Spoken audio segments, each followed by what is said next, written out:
The happy union of these states is a wonder. Their Constitution a miracle. Their example, the hope of liberty throughout the world. Those are the words of James Madison, our fourth president, and the prime subject of this, the fourth episode of the Dead Presidents Podcast.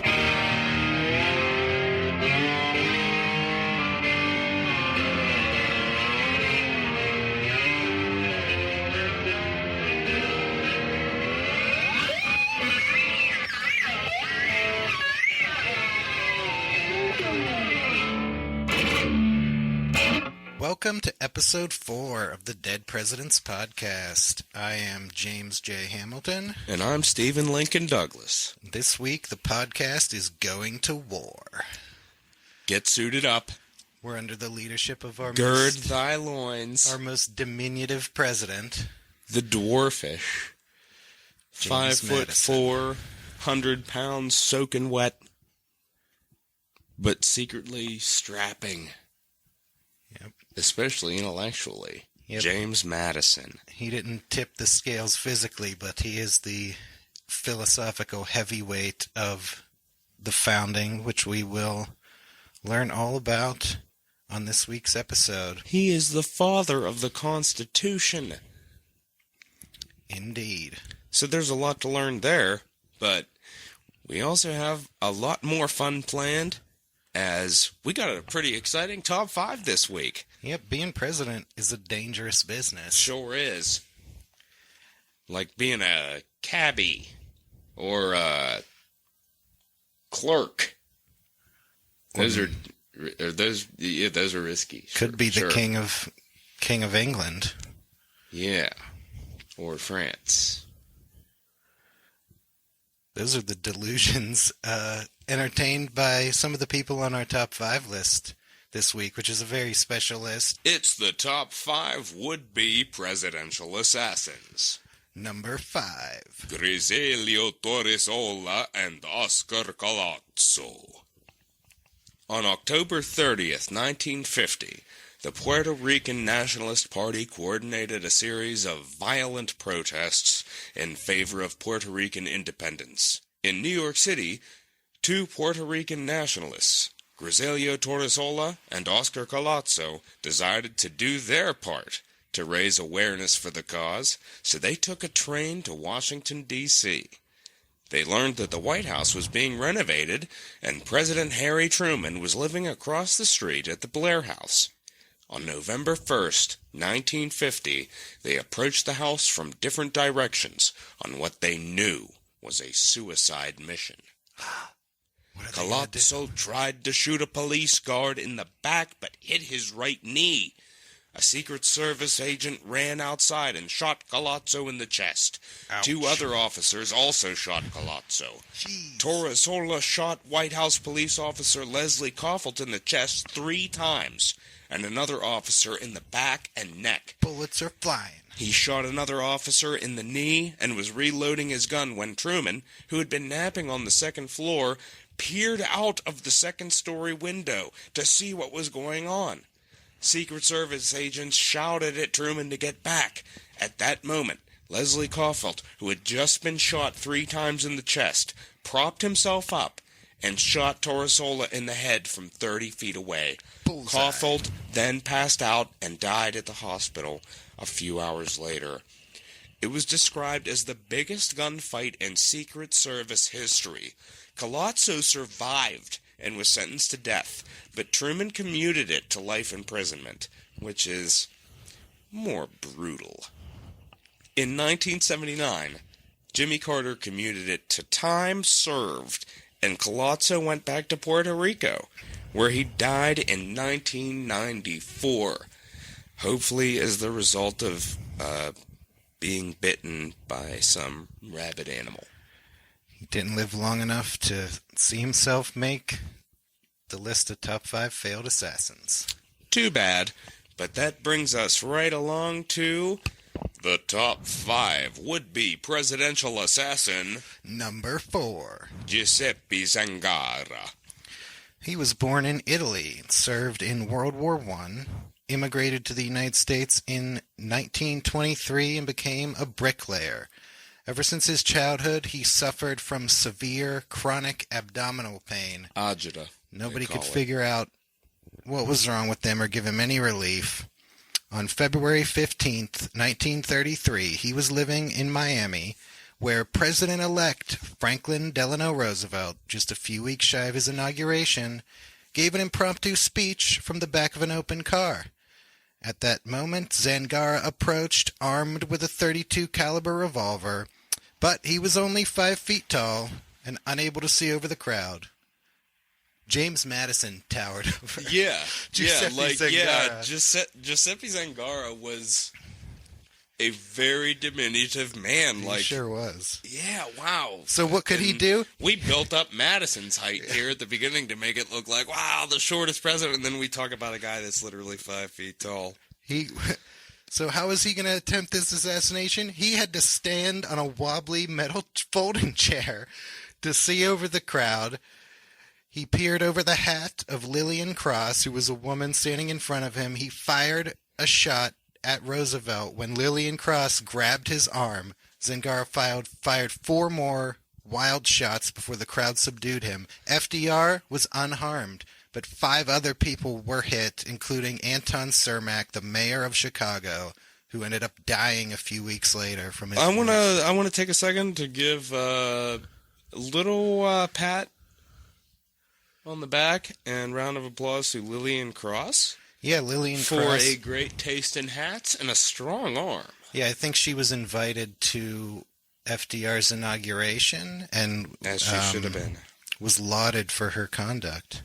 FDR held Chicago Mayor Cermak in his arms as their car rushed to the hospital, and Cermak repeatedly said the line that was engraved on his tombstone, "I'm glad it was me, not you." Zangara was arrested, and he confessed at the jailhouse, saying, "I have a gun in my hand. I kill the kings and the presidents first, and next all the capitalists." He pled guilty to murder and attempted murder and received a death sentence. He said, "You give me the electric chair. I'm not afraid of that chair. You want a capitalist. You's a crook man too. Put me in electric chair. I don't care." He was reportedly very upset when he found out that there would be no cameras recording his last moments, but his last words in the electric chair were, "Viva l'Italia. Goodbye to all of the poor peoples everywhere. Push the button. Go ahead. Push the button. Amanda mierda la buttona lo tu ricorofici." There's actually a conspiracy theory that Zangara was not trying to shoot FDR at all, but was a hitman hired by the Chicago mob boss Frank Nitti to kill Cermak, who had allegedly tried to have Nitti killed months earlier. And Philip K. Dick's novel, The Man in the High Castle, is an alternate history in which the Axis powers win World War II. And it starts with the premise that Zangara succeeded in killing FDR. Very interesting. Very history-changing potential that I guess Lillian Cross knocked out of the way. Yeah, a tiny guy that climbed up on a chair in order to try and kill the president-elect. Could have won it all for Hitler, but Lillian Cross had something else to say about it. Yeah, and if you think that's crazy, that's going to bring us to would-be presidential assassin number 3. Richard Lawrence. A house painter who in his 30s began to manifest mental illness. Some historians have speculated that exposure to toxic chemicals in paint may have contributed. Kind of like the Mad Hatter syndrome. That's what I thought too. Born in England, immigrated to Washington, D.C. as a child, in the 1830s, Lawrence became verbally and physically abusive to his sisters over imagined slights, threatened to kill a maid who he thought was laughing at him, would engage in nonsensical conversations with himself, had laughing and cursing fits. This guy sounds nuts. A little bit barmy, as they would say. So what is a poor afflicted fellow like that to do? He's cooking up something. That's right. So we're going to let the illustrious author Robert Remini set the scene for us here from his masterful 3-volume biography of President Jackson. So the setting here is a congressional funeral. Quote, "The rites concluded, the congregation filed past the bier and then proceeded to the east porch of the Capitol, the House members first, then the Senate, with the President following behind. Waiting at the entrance of the rotunda of the east portico stood a 30-year-old man, his face hidden by a thick black beard. As the President, with Levi Woodbury and John Dickerson, reached the rotunda, the young man stepped up to him, drew a pocket pistol, and aimed it directly at Jackson's heart. He stood only 2.5 yards away.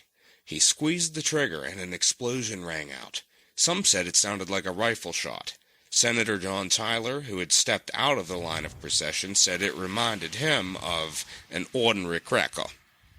Jackson instantly reacted. Instead of ducking away, as most rational men might do, he started for the assailant, his walking cane raised high. The young man dropped the pistol and produced a second one, which he had held ready-cocked in his left hand. By this time, several witnesses realized what was happening and tried to seize the would-be assassin. But before they could wrestle him to the ground, he took dead aim at the President and pulled the trigger. A second explosion thundered through the chamber. Jackson hesitated only a split second and then continued his lunge at his assailant, ready to thrash him with his cane. The young man ducked away. Woodbury aimed a blow at him, and Lieutenant Gedney of the Navy finally knocked him down. The President pressed after him until he saw he was secured. In both instances, the caps had discharged, but failed to ignite the powder in the barrel. "The day was very damp," said Senator Tyler. "A thick mist prevailing, and the pistols were loaded with the finest powder. It is almost a miracle that they did not go off." So, wow. Point-blank range, 2 pistols misfired. Yeah. Jackson raises his cane to attack the attacker. Yeah. He's pulled off by Representative Davy Crockett was there intervening to get Jackson away from Lawrence. Why did Lawrence do this? Yeah, who was this? Who was this cat? Everybody was wondering it. And it turned out to be an unemployed house painter. He was quickly hurried off to civil authorities, and the House Sergeant-at-Arms asked him why he attempted to assassinate the President. Lawrence replied that Jackson had killed his father 3 years ago, and said something to the effect that he was the legitimate heir to the British throne, and that Old Hickory, Andrew Jackson, had impeded his succession somehow. It turned out his actual father, Richard Lawrence's actual father, had died a dozen years before. So they just concluded, like, this guy is a complete nutcase. And John Tyler said about the whole thing, there is nothing but madness in all this. Yeah, of all the people who would have had a legitimate reason to shoot Andrew Jackson, like if a member of the Cherokee Nation had shot him, you wouldn't even have to ask why. But this guy, total nutbag, totally delusional. Yeah, pretty crazy. And interesting tidbit, he was tried by a prosecuting attorney of note. Oh, yeah? That is true. Francis Scott Key. How'd the case turn out? Lawrence found not guilty by reason of insanity. Yeah. How did he conduct himself in court? He didn't conduct himself very well. The jury only deliberated for 5 minutes. So he would end up being confined to mental hospitals until he died in 1861. So he hung in there for quite a while. And yeah, he had gone off the hinges and said, "It is for me, gentlemen, to pass judgment on you, and not you upon me."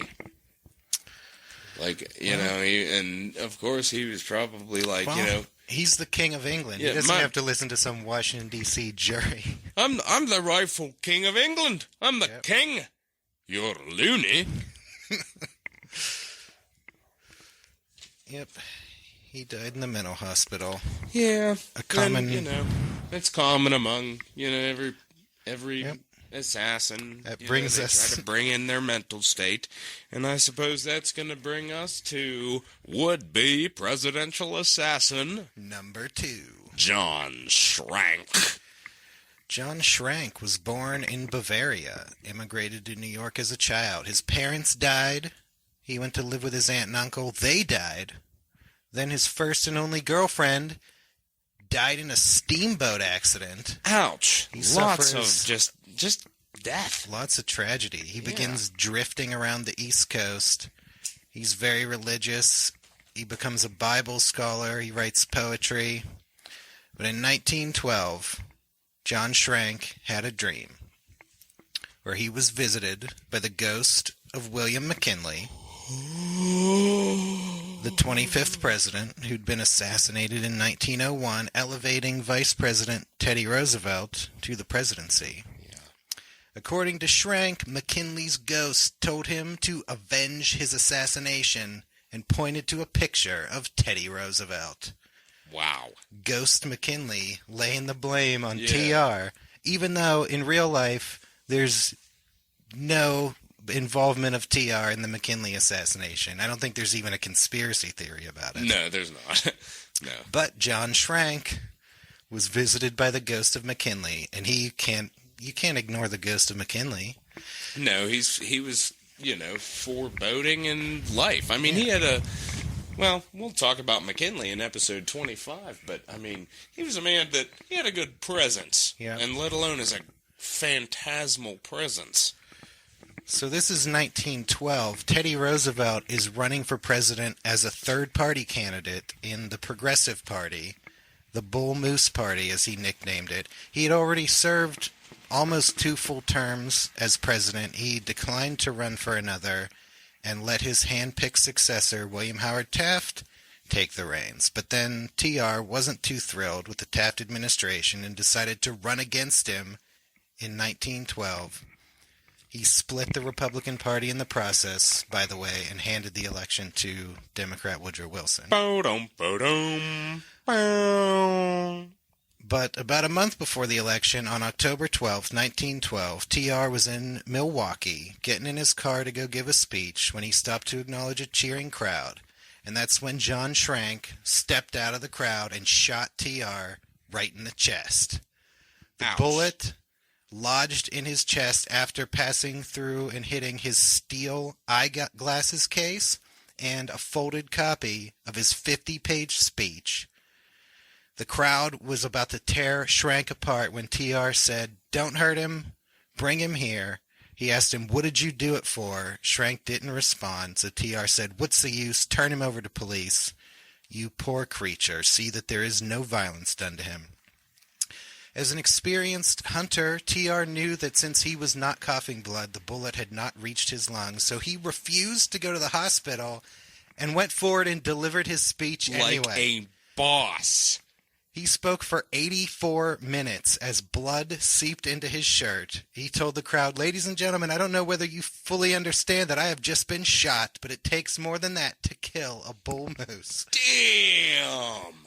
His long-ass speech in his pocket saved his life. TR, boy. He went to the hospital after the speech, and the doctors determined that it would be more dangerous to try to remove the bullet, so he carried it in his chest muscle for the rest of his life. Good thing he was a beast. Yeah, he was a chopping beast. Chopping down trees and shit. Like he had enough pecs that his pecs impeded a bullet. Yeah. With the help of a very lengthy speech and a metal eyeglasses case, but still. He gets shot in the chest and then goes on to deliver a speech. That might be one of the most badass incidents in presidential history. Yeah, TR, I bet his pecs were he was the Terry Crews among presidents. You can probably dance them up and down. Yep. At will. Would be my guess. Old John Schrank was quickly determined to be suffering from insane delusions, grandiose in character. Yes, of course. He was declared to be insane and, like Richard Lawrence, spent the rest of his life in a hospital for the criminally insane. He later claimed that he had nothing against Roosevelt the man, but intended to kill Roosevelt the third-termer as a warning to other would-be third-termers, and confirmed that it was McKinley's ghost that told him to do it. That's pretty crazy. When did he die, do you know? I think he died maybe sometime in the 20s or 30s. He outlived Roosevelt, and I think when Teddy Roosevelt died, he admitted that Teddy Roosevelt was a good man and mourned his passing. Yeah, but to bring up the third term thing? Yeah. Did he live to see Roosevelt run for a third term? Like no, Franklin Roosevelt? No, he definitely didn't live till FDR's third term. Okay, so like we have like a political assassin Nostradamus type thing? Perhaps. That's kind of crazy. Yeah, he would have died maybe during FDR's first term, I'm not sure, but he would have cheered I don't remember what number the amendment was. The constitutional amendment that limited presidents to 2 terms should have been called the John Schrank Amendment. Yeah, the John Schrank Amendment. Yeah, that's pretty weird. Wow. A lot of lunacy here in this top 5, which brings us roundabout to the number 1 would-be presidential assassin. John Hinckley. Oh man, so excited for John Hinckley. He grew up in an upper-class family in Texas. He was a depressed and aimless youth, but he kept his more severe mental health issues hidden from his family. In 1976, he dropped out of college and moved to Hollywood hoping to become a musician. Instead, he became obsessed with a new movie that just hit theaters, Martin Scorsese's Taxi Driver, in which Robert De Niro plays Travis Bickle, a depressed loner who plots to assassinate a presidential candidate and ends up rescuing a 12-year-old prostitute played by Jodie Foster by killing her pimp and 2 other men in a shooting spree for which he is lauded as a hero. An excellent film. Indeed. Hinckley started dressing in fatigues and buying guns like Travis Bickle. He made up a fake girlfriend to tell his parents about, like Travis Bickle did. And then he got his parents to give him money to go take a writing course at Yale. Why would he want to go to Yale? Well, that's where Jodie Foster went. He left letters and poems under her door. He called her on the phone, but he was too shy to approach her in person. He failed to make that connection. He used up the rest of his money that his parents gave him to begin stalking President Jimmy Carter at several campaign stops. On one of those trips, he was arrested at the airport for possessing guns. He went home, tried to go home, but his dad kicked him out of the house for repeatedly failing to get a job. And now he just began wandering the country. He went back to Hollywood, went back to Yale. He went to New York, where John Lennon had just been shot. Yeah, just looking like a pretty hapless drifter. He idolized John Lennon and seriously considered killing himself on the same spot where Lennon died. He just couldn't stop thinking about Jodie Foster. He felt like he had to do something big to get her attention. Uh-oh. So he went to Washington, D.C., and on March 30th, 1981, a couple hours before the assassination attempt, Hinckley wrote a final letter to Jodie Foster. 30th of March, 1981, 12:45 p.m. Dear Jodie, there is a definite possibility that I will be killed in my attempt to get Reagan. It is for this very reason that I am writing you this letter now. As you well know by now, I love you very much.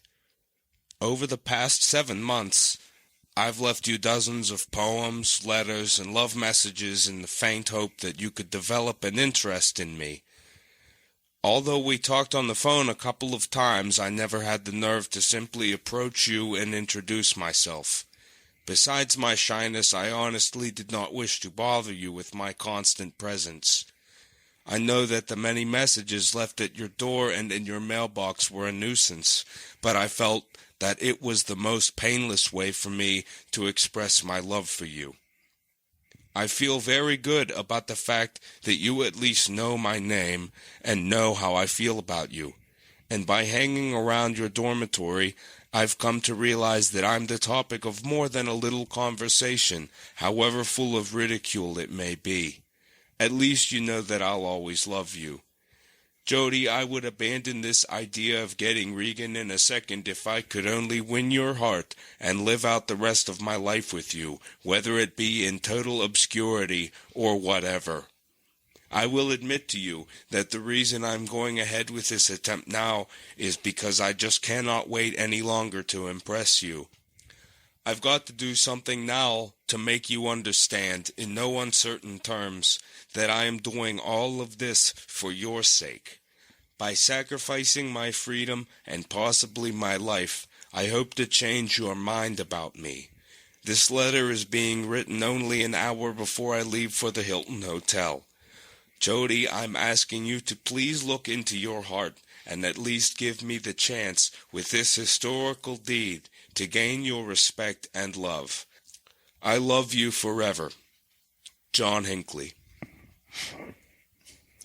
A historical deed indeed. And pretty bad shit. So Reagan left the Hilton Hotel after giving a speech, and he was headed towards the presidential motorcade past a crowd of reporters and some people, a crowd who had negligently not been screened by the Secret Service. Ouch. As reporters shouted questions, Hinckley opened fire with a .22 caliber revolver loaded with exploding tip bullets. He fired 6 shots, wounding a police officer and a Secret Service agent and hitting Press Secretary James Brady in the head, permanently disabling him. The 6th shot hit the presidential limo and ricocheted into Reagan's chest as Secret Service was hustling him into the limo. It drove away, and at first they thought Reagan hadn't been hit, but then he started coughing up blood. And he would have... Yeah, actually Reagan, wrote that he thought that they had broke his ribs when they threw him into the limo and jumped on top of him. Because he actually, cried out, the first pain that he felt was when they threw him into the car and jumped on him, and he was like, Jesus Christ, I think you just broke my ribs. Yeah. And I think he thought he was bleeding from, a cut lip at first. Yeah. And I guess probably adrenaline is pumping so much that he doesn't even realize he's got a He actually thought that the Secret Service, just fucked him up. And that actually was not the case. Yeah, they quickly realized he'd been shot and rushed him to the hospital where he underwent surgery to remove the bullet, saving his life. I think the doctors opined that most 70-year-old men in his condition probably would have died, but he pulled through. He tried to walk in on his own. Yeah, he walked into the hospital. He tried to walk in on his own. I think he barely got to the front desk, but... Yeah, falling to his knees, but yeah. What did he... Then Nancy was arrived. She was in hysterics about it. Yeah, she was freaking out, and, at this point, he's, they're taking him back into, to do this surgery and shit. Mm-hmm. And it's every second counts. And Nancy's there in hysterics. Doctor probably at the point where it's all right, get her the hell out of here. But Reagan takes the time to say, sorry, honey, I forgot to duck. And busts a quip out. And then, not to stop there, this potentially dying dude with an explosive round lodged near his heart says to the doctors right before they're ready to put him under and cut him open and see what they could do here, well, I hope you're all Republicans. I think the doctor said, Mr. President, we're all Republicans today, even though the doctor was a liberal Democrat. He still removed the bullet. Yeah, so that was insane. And speaking of which, John Hinckley was found not guilty by reason of insanity. And that verdict obviously pissed off a lot of people and prompted a little bit of reform, didn't it there, Jim? Yeah, people were outraged by this verdict, and there was substantial reform of the insanity defense. At that time, it was the prosecution's burden of proof to prove that the defendant was sane, and afterwards, the federal criminal justice system, and I think most states, have transferred the burden of proof to the defendant to prove insanity. Yeah. Hinckley was also confined to a mental hospital, but unlike our last couple failed assassins, he did not stay there forever. Being found not guilty by reason of insanity, you're only confined for as long as you are considered a danger to yourself or others. Yeah. And Hinckley was there for many years. Starting in 2003, he started being allowed to have unsupervised visits to his parents' house. He got more and more freedom to go stay with his parents. And then in the year 2016, he was released. So John Hinckley is back on the streets. He is released with a lot of conditions. Right. One of the conditions of his release is that he's not allowed to do interviews. Which we found out the hard way. Yeah, unfortunately, we couldn't have him on this episode. We tried. As we planned. Or the eventual Reagan episode. Yeah, we were going to cut it into both so that he would have been a bonus here and we would have had him on the Reagan show. Alas. What a shame. He's not allowed to own guns. He's not allowed to watch violent movies. So I guess that means he can't watch Taxi Driver anymore. Mm-mm. Hasn't seen Taxi Driver since it was played in court as part of his defense. Yeah. And I guess he'll never get to see Silence of the Lambs. Ooh. Which is a real shame because Jodie Foster was just amazing in that. He's just really missing out. I wonder if he's found a way to sneak a viewing of Silence of the Lambs. Most importantly, he's not allowed to contact Jodie Foster. Yeah, that would just kind of be... Or her family or representatives. He is also not allowed to contact current or former presidents or visit their homes or graves. Wow, so, we couldn't even hang out. I know. Not that it I'd sounds want to. like... Fuck that guy. Based on these conditions, it sounds like he should still be allowed to listen to this podcast. Yeah, so we should let him listen to this so that he could hear me say, fuck you. We could be the only source of information for him on those presidential homes that he's not allowed to go to. And that's a shame because he lives in Virginia, which has the most presidential homes. Yeah, what a drag. So, John Hinckley, if you're out there listening, stay tuned to this episode to hear about our trip to James Madison's Montpelier. And try not to get too jealous. If you want us to deliver a message for you to Jodie Foster, hit us up on Twitter at DeadPresPodcast. That's Prez with a Z. Amazing. And, yeah. I can't believe, Hinckley, he did this thinking, trying to impress Jodie Foster. I can't help but think Jodie Foster might have been impressed if he had actually succeeded in the assassination attempt. Yeah, Hinckley, Jodie's not going to be impressed with a failed assassination attempt. And I know Hinckley, he's obsessed with Taxi Driver. Apparently didn't learn the lesson of Taxi Driver. Use the .44 Magnum. You show up at an assassination attempt with a fucking pea-shooting .22. Even with exploding bullets, you can't expect to kill anybody. Well, he was clearly a nut. You don't, come on, Hinckley. You know what a .44 Magnum do to a president's face would fucking destroy it. Yeah. That you should see. You should see that. You should see that. Yeah. Magnum. I guess I missed the part of Taxi Driver where Travis Bickle got 122 pistol and was like, yeah, this is enough.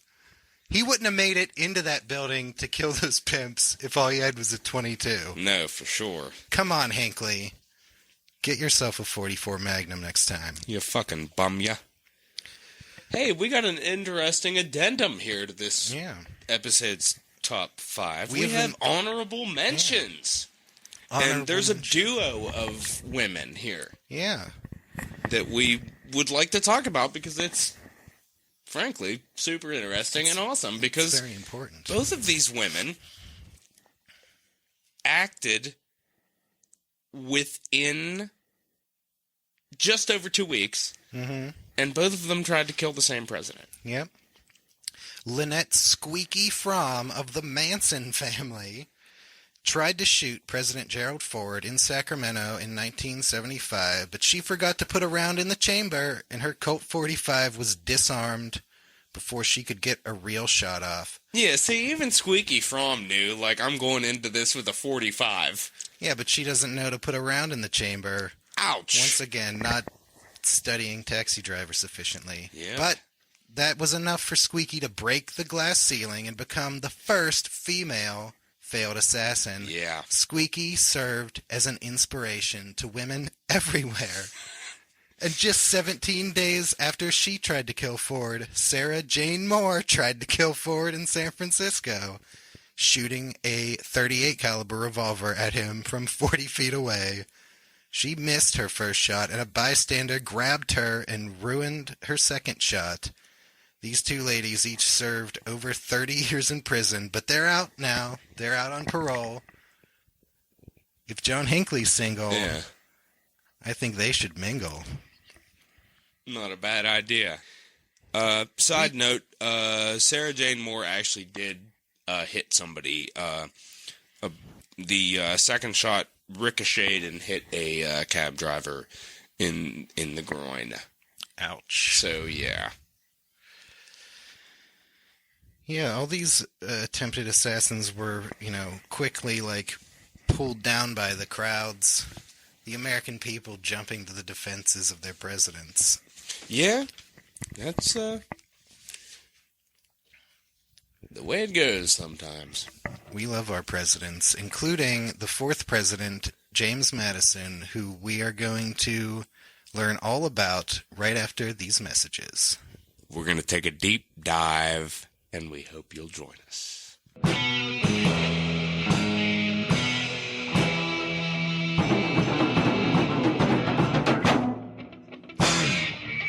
The Dead Presidents Podcast is brought to you in part by the City of Pittsburgh, which gives notice of an ordinance establishing regulations concerning dogs. Whereas, from the number of dogs which run at large in the city of Pittsburgh, great inconvenience is sustained by the inhabitants thereof, particularly at night. I'll say. Be it therefore ordained and enacted that from and after the first day of October next, no dog shall be permitted to run at large in the said city without having on a collar, on which shall be distinctly engraven the name of the owner, and the street or other sufficient description of the residence of such owner. Every dog found contrary to the provisions of this ordinance is hereby declared to be a common and public nuisance. It shall be the duty of the High Constable to kill or cause to be killed any dog or dogs that may be found as aforesaid, and that for every dog so killed and buried or thrown into the middle of one of the rivers, the High Constable shall be entitled to receive 50 cents to be paid by orders drawn by the mayor upon the city treasurer. High Constable? Or dog executioner? Same difference. You heard that, listeners. Make sure your dogs are collared and tagged because the High Constables are coming for 'em. Where you see a beloved canine companion, he is blinded by the gleam of the 2 shiny quarters he'll receive when he slaughters man's best friend and dumps the carcass in the river, where it shall become the fodder of catfish. And served up at one of our beautiful local restaurants. This has been a message from our sponsor, the City of Pittsburgh. Hell with the lid off, baby. And that brings us to an important message from our sponsor, John D. Paris. Whereas Nancy, formerly my wife, having about 4 years ago eloped from my bed and board without any provocation whatever, and has since prostituted herself in cohabiting with other men, this notice is therefore to forbid all persons harboring or trusting her on my account, as I will pay no debts of her contracting. There you have it, listeners. Our sponsor, John D. Paris, 4 years a cuckold, has published the notice required to release him from the obligation to pay the debts of his notorious wife. So Nancy Paris is on her own now, but that's okay, because it seems like she has a way of making her own money by providing services, if you know what I mean. Wink, wink, nudge, nudge. I refer to, of course, her husband publicly denouncing her as a prostitute. That's a message from our sponsor, John D. Paris. We're also proud to be sponsored by John Pryor, who publishes this important notice. Whereas my wife Anne has totally alienated her affections from me by the vile and insidious machinations of an execrable monster of baseness and depravity, with whom I have recently discovered she has for some time past indulged a criminal intercourse, and has in consequence thereof abandoned my bed and board for the protection of her seducer, with whom I have reason to believe she has gone off, therefore forfeiting all claims to my support. My God. I deem it necessary, in order to guard against impositions which may be practiced on me, to warn all persons not to trust or credit my said wife on my account, as I am determined not to become responsible for any debts which she may contract. No doubt. Damn, listeners. Our sponsor, John Pryor, has been cucked 6 ways to Sunday, but he's not taking it lying down. No. We don't know the name of the man who's run off with Ann Pryor, but we hope that the criminal intercourse he's been engaging in with her for some time past is worth being called an execrable monster of baseness and depravity before all the world. Pretty insidious stuff there, That's Jim. gotta sting. We also hope this seducer has the means to support Anne, because John is sure as heck done bankrolling that lecherous strumpet. Yeah. That's a message from our sponsor, John Pryor. Listeners, if you want to buy an ad on our show to denounce the man who cucked you, hit us up on Twitter at DeadPresPodcast, where you can learn more about our sponsors and see their original ads published in newspapers during James Madison's presidency.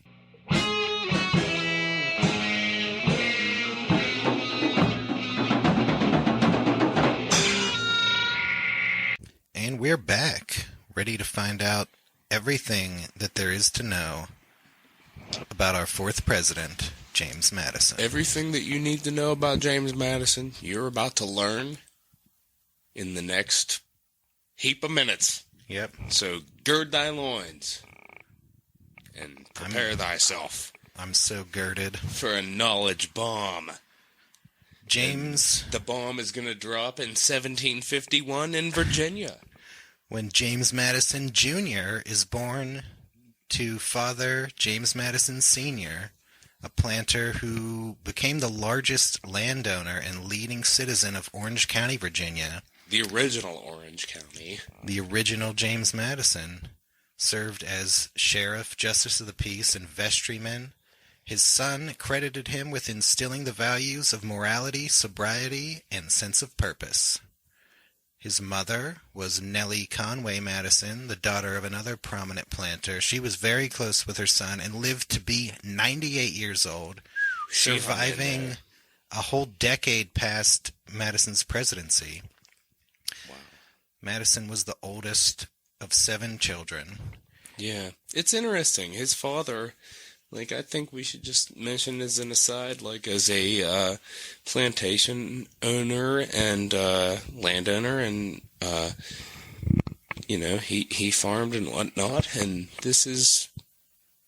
we're talking, he was the original Orange County chopper. Yeah. So that's what James Madison grew up with, on a plantation, which he would later inherit. Called Montpelier. As a teenager, he got a classical education under private tutors, became especially proficient in Latin. He went to the College of New Jersey at Princeton and studied so hard he graduated in only 2 years. Pretty impressive stuff. Yep. The college president said that he had never known the young Madison to do or say an improper thing. That's the thing. Madison's character. Let's talk about this cat. He was an interesting fella. He's a teacher's pet, apparently. Yeah. But quiet, nervous, anxious. He was 5'4" and weighed about 100 pounds. He was a tiny man. He was a pretty diminutive fella. He looked young for his age, and he was pretty consistently sickly, weak, and as we said before, a little nervous. Spoke in a low voice, and he was hard to hear when speaking publicly. They said you couldn't hear him from the back of the room at all. So Yeah, he was shy and reserved, never really learned the politically useful art of small talk. He could appear indecisive because he was very deliberative, considered all sides of an issue before acting. Like to think everything out. Yep. He's going to weigh out everything before he makes his own comments. He's pretty deliberate. Yep. He was said to be slow in taking his ground, but firm when the storm rises. There you go. We got a storm rising here in America in the mid-1770s. Yeah, we sure do, and James Madison's about to find himself in the eye of it. Yep, a firm young James Madison. At the outbreak of the Revolution, the young Madison served under his father on the Orange County Committee of Public Safety. Briefly served in the militia, though he did not see any fighting. He was elected to the Virginia Convention in 1776, which drafted a new state constitution and Declaration of Rights. There is an old joke about his Orange County militia days, about him seeing no fighting, and it was said about him that the reason he didn't see any fighting was because he was staring at a horse's ass. Sorry, it was a height joke. It was low, and I immediately regret it. But, hey, we like to try and have fun here at the Dead Presidents Podcast. Yeah. Moving back to seriousness, Madison proves himself instrumental in securing freedom of religion among the Declaration of Rights in the state constitution for the Virginia Convention in 1776. Yep. Which is pretty huge. But, it's one of them things where people kind of ignore it, and religion still gets brought up into shit. Yeah, that was kind of a trial run towards later Constitution and Declaration of Rights making that he would be involved in. He lost his re-election to the House of Delegates as he refused to conform to the popular custom of handing out free whiskey to voters. Ooh, what a drag. He got out-whiskeyed. Out-whiskeyed, out-served. But then he served on the Council of State, which was the executive committee that advised the governor, and the governor of Virginia at the time was a guy named Thomas Jefferson. None other than old TJ. Who became Madison's closest political friend and ally. Yeah, they'd be buds. Mm-hmm. Madison went on to the Continental Congress, serving there from 1780 to 83, the last 3 years of the Revolutionary War. He got first-hand experience in the ineffectiveness of the weak central government. Yeah, because we're talking, as we've mentioned in previous episodes, it's a haphazard mess. Yeah, this is the Articles of Confederation government. Right, and so he's going to hook up with another much-mentioned fella, old Alexander Hamilton. Yep. He's also not a fan of the weak central government. Correct. And so they're going to try and unsuccessfully push to reform the Articles of Confederation to give Congress taxing power. That didn't pass. Right. And we're stuck with this weak central government that's not, it's not really even a central government the way we understand it now. It was more a league of friendship between sovereign that's pretty nations. much it. It's pretty hard to wrap your mind around it today. Yeah. But it's a totally different animal. It's more like the United Nations. Yeah, exactly. I States. think we might have brought that up in a previous episode that it's more like the United Nations, like than the United States. Yeah. But guys like Madison and Hamilton went about trying to change that. By, 1786, the weakness of the federal government is becoming all more apparent. There's no more Revolutionary War to bind the states together in a cause. Right, so that's going to prompt a little something. Yeah, disunity is threatened. States are enacting protectionist trade barriers against each other, and there is a debt crisis The states have too much debt. They have to raise taxes. The people are in debt. There's foreclosures everywhere. Lots of people are losing everything, and there are uprisings and unrest. Yeah. In 86. Yeah. And as there would be, because it's like, hey, we just like fought and bled and lost like family and friends and loved ones for this like dream, and now that the dream has become a quote-unquote reality, what kind of reality is it? I mean, we're not doing too hot. We fought to not have taxes, and now we need more taxes to pay for the fighting. And we're pissed off and suffering. 86 saw Shays' Rebellion, which was an uprising that rocked the country. People were scared that this is going to start happening everywhere. The people in Shays' Rebellion rioting to stop tax collection and to shut down the courts that would foreclose. This is really starting to scare people. Madison wrote that a crisis had arrived, which was to decide whether the American experiment was to be a blessing to the world or to blast forever the hopes which the Republican cause had inspired. Those are deep words. Mm-hmm. I really like that quote a lot because, like, you could tell it gives you, like, a glimpse at, like, his mind where, like, obviously, like, he's fully involved in this and, like, mm-hmm. But to say something like that, it's like, well, it's going to be this or this. Yeah, they see we're in danger of losing everything we fought for in the Revolution. Something has to be done. Yeah. Madison goes to the Annapolis Convention, which was supposed to be a meeting of the states to try to resolve some of these trade barriers, but only 5 states sent representatives to it. Yeah. And so it really couldn't do anything, but Hamilton and Madison were there, and they kind of hijacked it by having this convention call for another convention to meet the next year in Philadelphia with the purpose of revising the Articles of Confederation. Which brings us to our next important event in Madison's pre-presidency.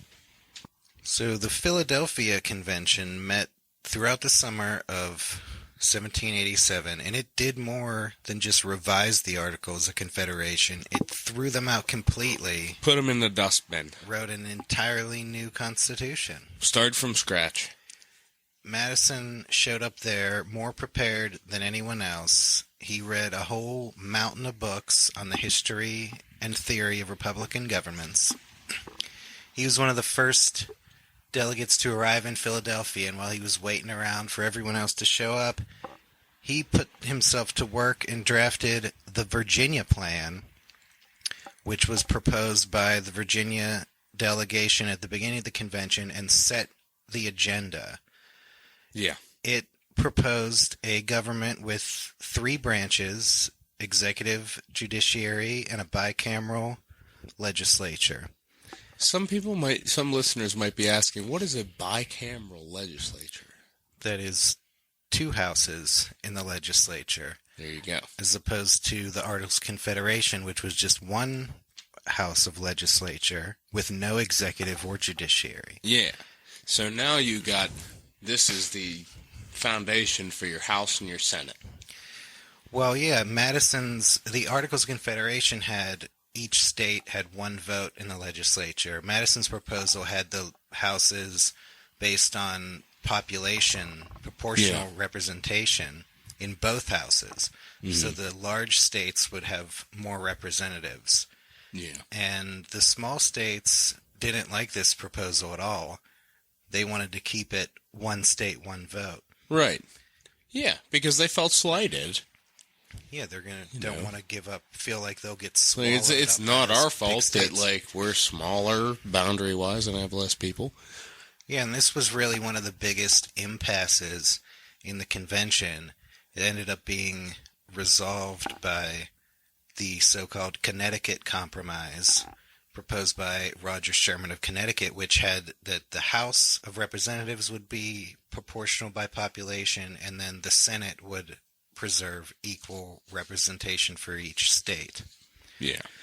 Madison argued against this proposal, but he lost. He is known as the father of the Constitution because he had a greater hand in its drafting than anyone else, but he didn't get everything he wanted. Yeah. And he was disappointed by a lot of things that happened at the convention. Well, as Roger Daltrey said, you can't always get what you want. Yeah, it was Roger Daltrey. Yeah, I'm pretty sure it was Roger Daltrey. Well, they did try, and they made... From Genesis. They got what they needed. Madison wanted... One of the main things he wanted and did not get was he wanted the federal Congress to have a veto over state laws. Yeah. Yeah. He thought that, okay, so we'll have these individual branches that kind of fall back on this one central figure. So that central figure should be allowed to have the power to, if one of these states comes up with something that the central power is like, then they should be allowed to say no. Yeah, Madison wanted the central government to be like a dispassionate umpire that would kind of keep the states in line, keep them from attacking each other and doing anything too stupid. Okay. And he didn't get necessarily a lot of that at the convention.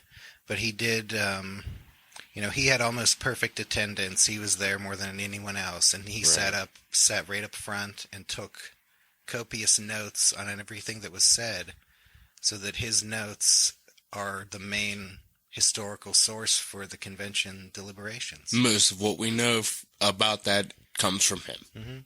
And he upheld the convention's vow of secrecy and never published the notes during his lifetime.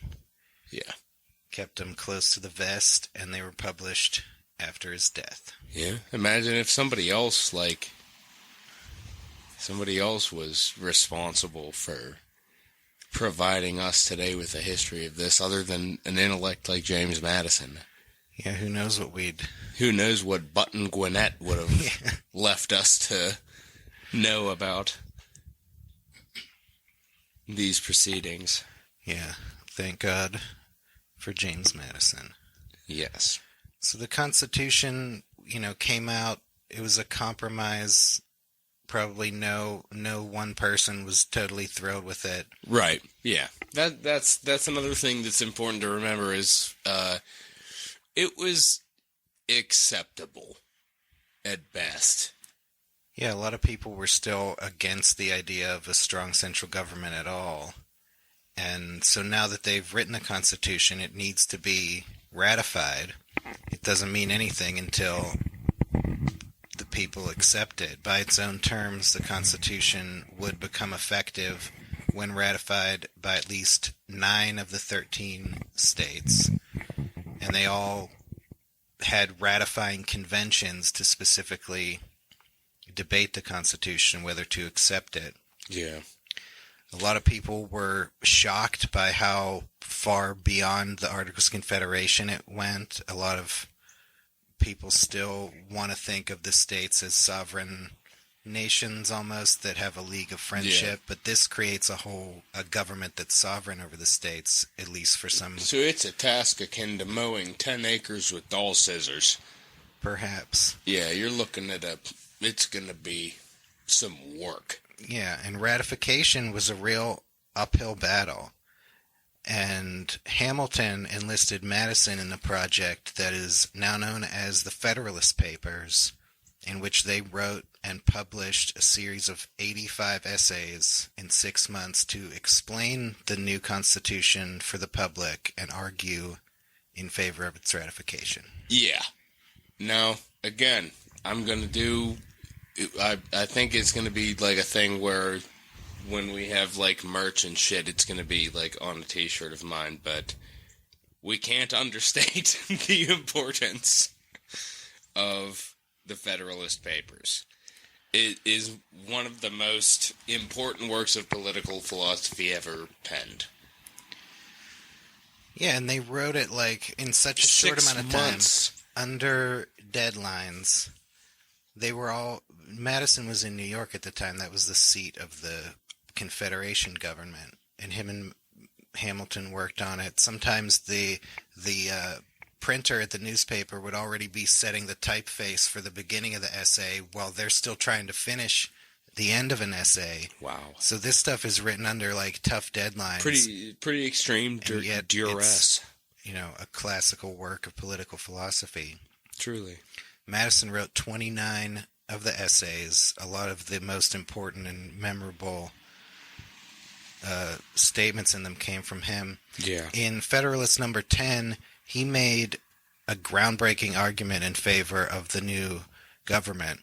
See, like, the conventional wisdom at the time is that Republican governments can only exist on a small scale. Right. So that the population would be kind of homogenous and have the same interests, and they would be close enough to their representatives to hold them accountable. Right. But Madison argued that throughout history, all these small republics that were usually like city-states, they were all very volatile and short-lived. They were torn apart by factionalism and corruption and either the tyranny of a majority or they'd be taken over by, one-man rule. Right. And Madison argued that our new republic would avoid those problems by existing on a much larger scale than any republic ever had before, and so it would take into account a much greater variety of interest groups spread over a vast territory, making it hard for any one faction to gain a destabilizing ascendancy. Yeah, it's almost unity through division. Yeah. Which is interesting. So that was really an innovative argument at the time, and I think it's kind of borne out to be true. Yeah. In the Federalist number 51, he wrote about separation of powers and checks and balances among the branches of the new government. And this, I'm going to read a quote from him. I think it's one of, if not the best Madison quotes, and one of the best statements ever just about government. It is a grand one. So sit back and listen up, because this is truly deep, and my God, again, we can't understate the importance of this quote. This is classic Madison. Classic Madison. The great security against the gradual concentration of the several powers in the same department consists in giving to those who administer each department the necessary constitutional means and personal motives to resist the encroachments of others. The provision for defense must in this, as in all other cases, be made commensurate to the danger of attack. Ambition must be made to counteract ambition. The interest of the man must be connected with the constitutional rights of the place. It may be a reflection on human nature that such devices should be necessary to control the abuses of government. But what is government itself but the greatest of all reflections on human nature? If men were angels, no government would be necessary. If angels were to govern men, neither external nor internal controls on government would be necessary. In framing a government to be administered by men over men, the great difficulty lies in this. You must first enable the government to control the governed, and in the next place oblige it to control itself. A dependence on the people is no doubt the primary control in the government, but experience has taught mankind the necessity of auxiliary precautions. Wow. It's James Madison dropping some truth bombs on the American public. Over the American public's faces. So that's the kind of intellectual firepower that Madison and Hamilton are bringing to this question. Yeah. And I think part of the reason why the Constitution ended up winning ratification is because the pro-ratification Federalists were a lot better organized and really had their shit together on their arguments. Look at how Madison showed up. Mm-hmm. You know, there was people showing up that was just... People were strolling in there saying all right, let's see what this is all about. And Madison walks in with a whole trunk full of books. A trunk full of books and notes, and he is sharp as a fucking tack. Yeah. And everybody gonna get pricked. Mm-hmm. He goes to the Virginia ratifying convention. 8 states had already ratified, so only one more was needed for the Constitution to go into effect. But it would only go into effect as to the states that ratified. Yeah. So Virginia and New York were still out. So we got a big problem. They're the two largest states, so this new government's not going to work if they're not part of it. No chance. And the anti-federalists were pretty strong in those states. In Virginia, they were led by none other than Patrick Henry, pretty big heavyweight himself, and George Mason, who was a convention delegate who refused to sign the resulting constitution and argued against it. Yeah, and these two, they try to throw a spanner in the works. Yeah.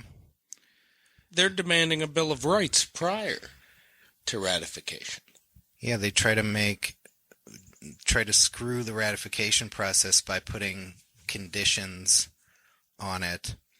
Madison led the pro-ratification debate, and one of the things that really helped him is that he got the convention to agree that they're going to debate the Constitution clause by clause. Right. And he knows more about it than anybody. So he could just school motherfuckers.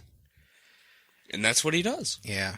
And George Washington is not participating in the ratification convention, but everybody knows he's for it. And everybody also knows he's going to be the president if this gets ratified. Oh, yeah. So that helps Virginia to know, hey, if we get part of this government, our guy's going to be the president. But enticing. People were really wanted a Bill of Rights. And kind of the original theory of the Constitution before the Bill of Rights was that the federal government only had the limited specified powers that are in here. Yeah. So you don't need to state that it can't violate these, rights because it doesn't have the power to do that anyway.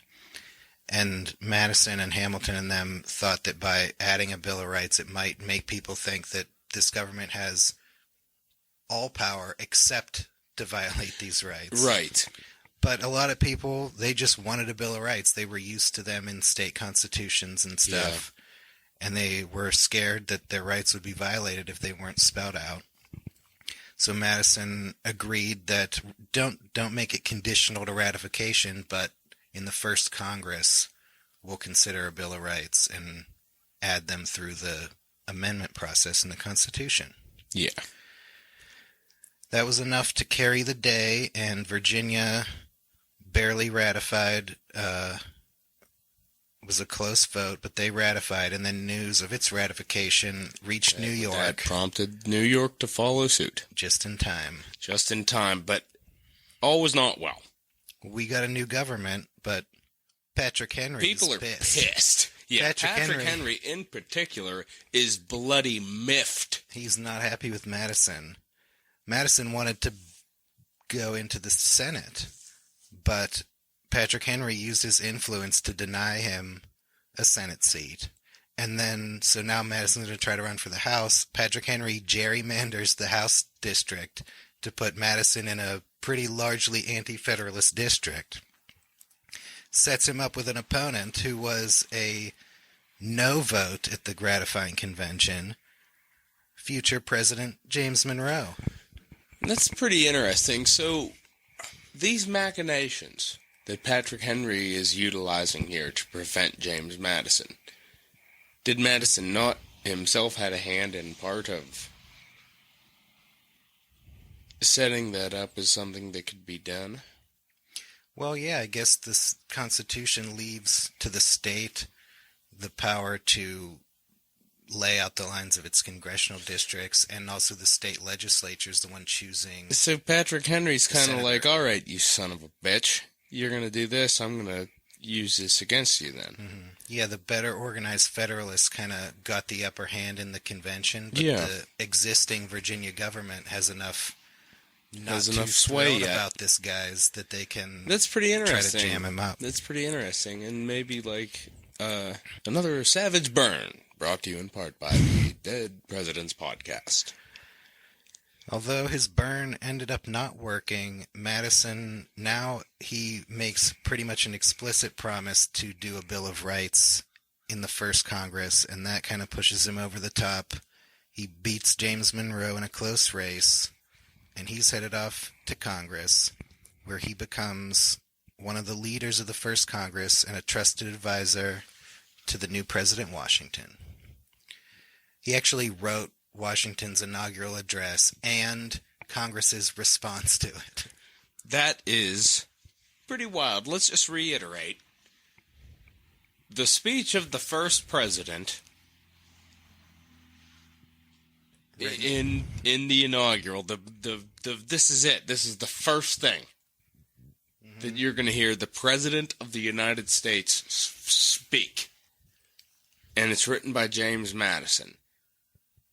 And then the second thing is a response from Congress. Also written by James Madison. Imagine that happening today. Yeah. And the new Congress is charged with setting up this government just from scratch.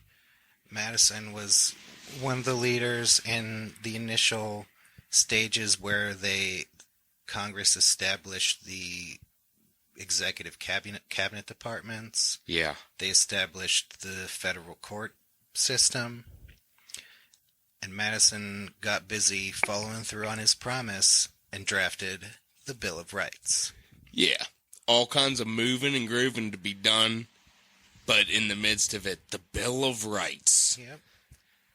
They became the first 10 amendments to the Constitution, and they cut the legs out from under the Anti-Federalists' biggest problem with the Constitution and helped secure a more general acceptance of it. Those amendments, pretty important. Yes. Including things such as the freedom of speech, freedom of religion, right to bear arms, right against unreasonable searches and seizures, right to due process of law, the right to a jury trial, and the prohibition against cruel and unusual punishment. Yeah. Pretty big, important things. Pretty essential foundation. Things that we take for granted as rights straight from the pen of James Madison. Yeah. He wanted to control the process of Bill of Rights so that it would come from him and not come from proposals from state governments that were all anti-federalists and probably more trying to derail the Constitution rather than secure rights. But he got them done, and they passed. Yeah. But then he starts to have a little bit of an argument with a former ally. They start to bicker a little bit. Yep, his buddy Hamilton is now the Treasury Secretary.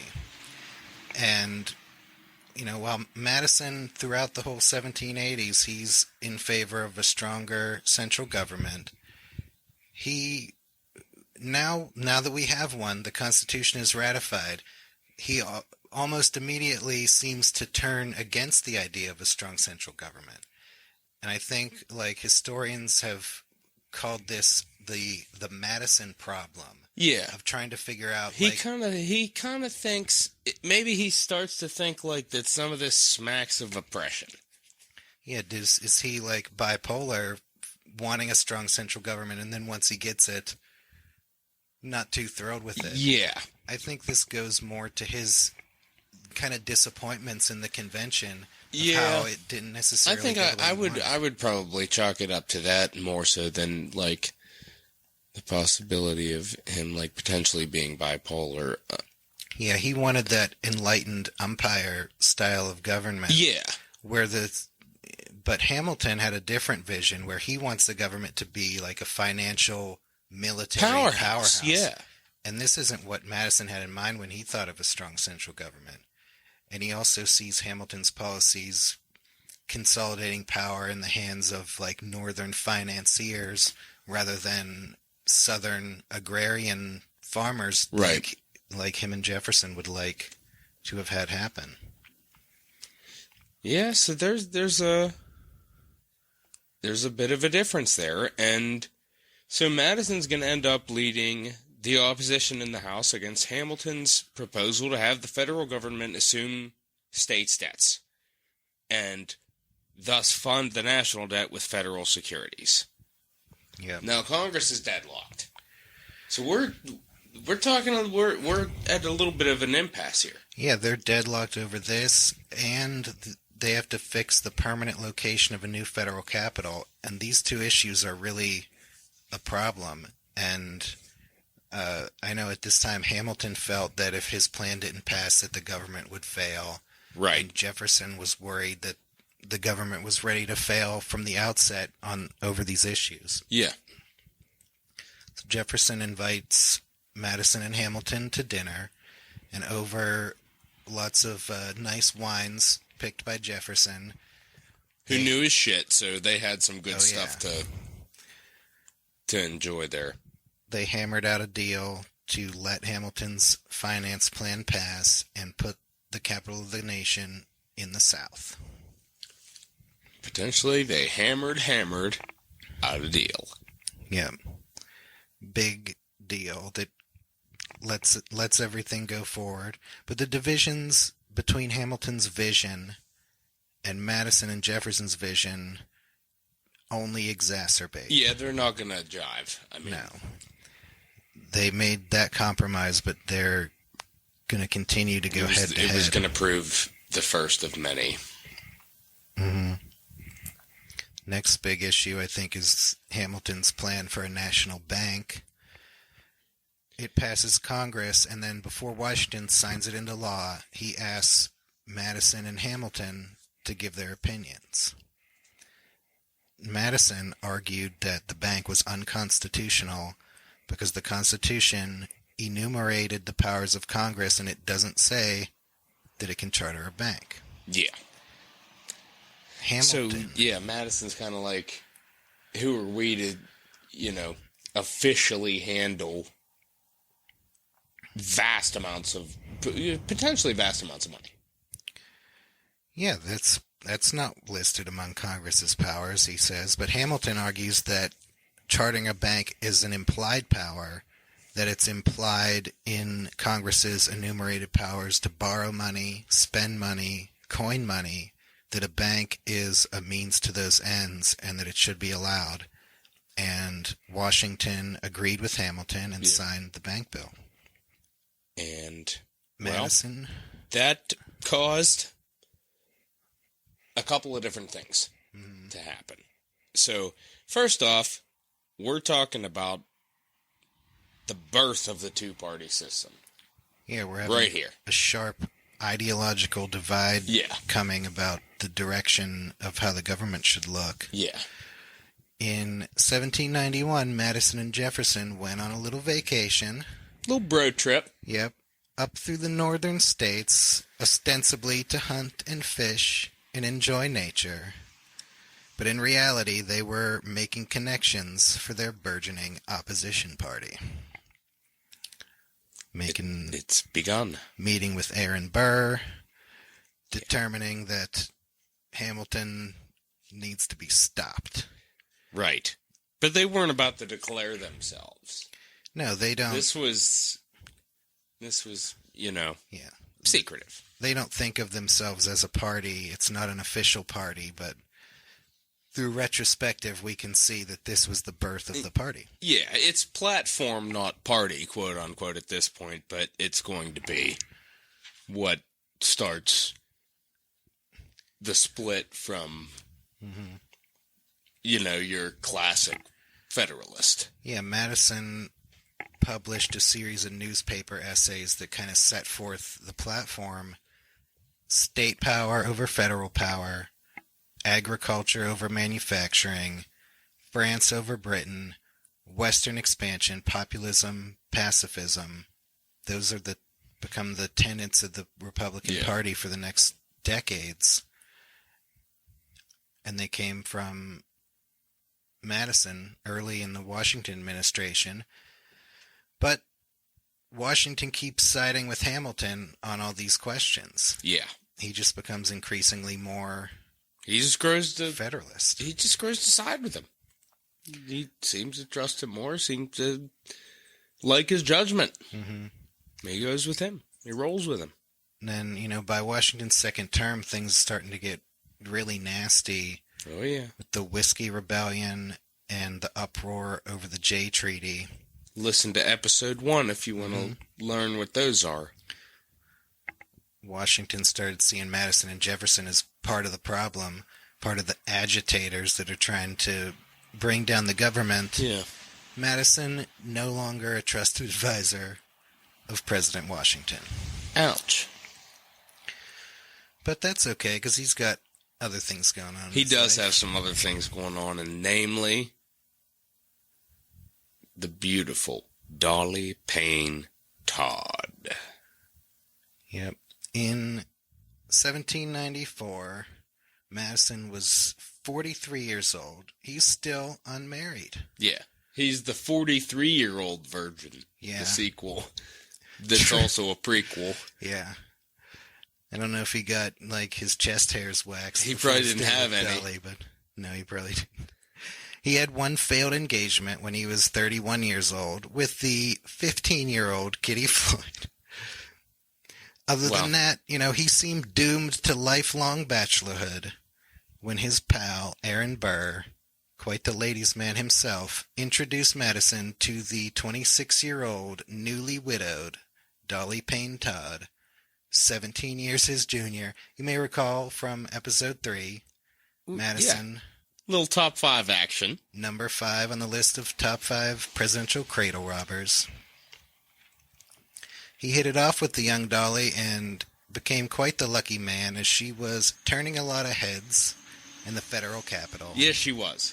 She was noticed. She has been described in a polite, historianly way as full-bosomed. Yes. She wore those low-cut French styles that Abigail Adams called an outrage upon all decency. That's right.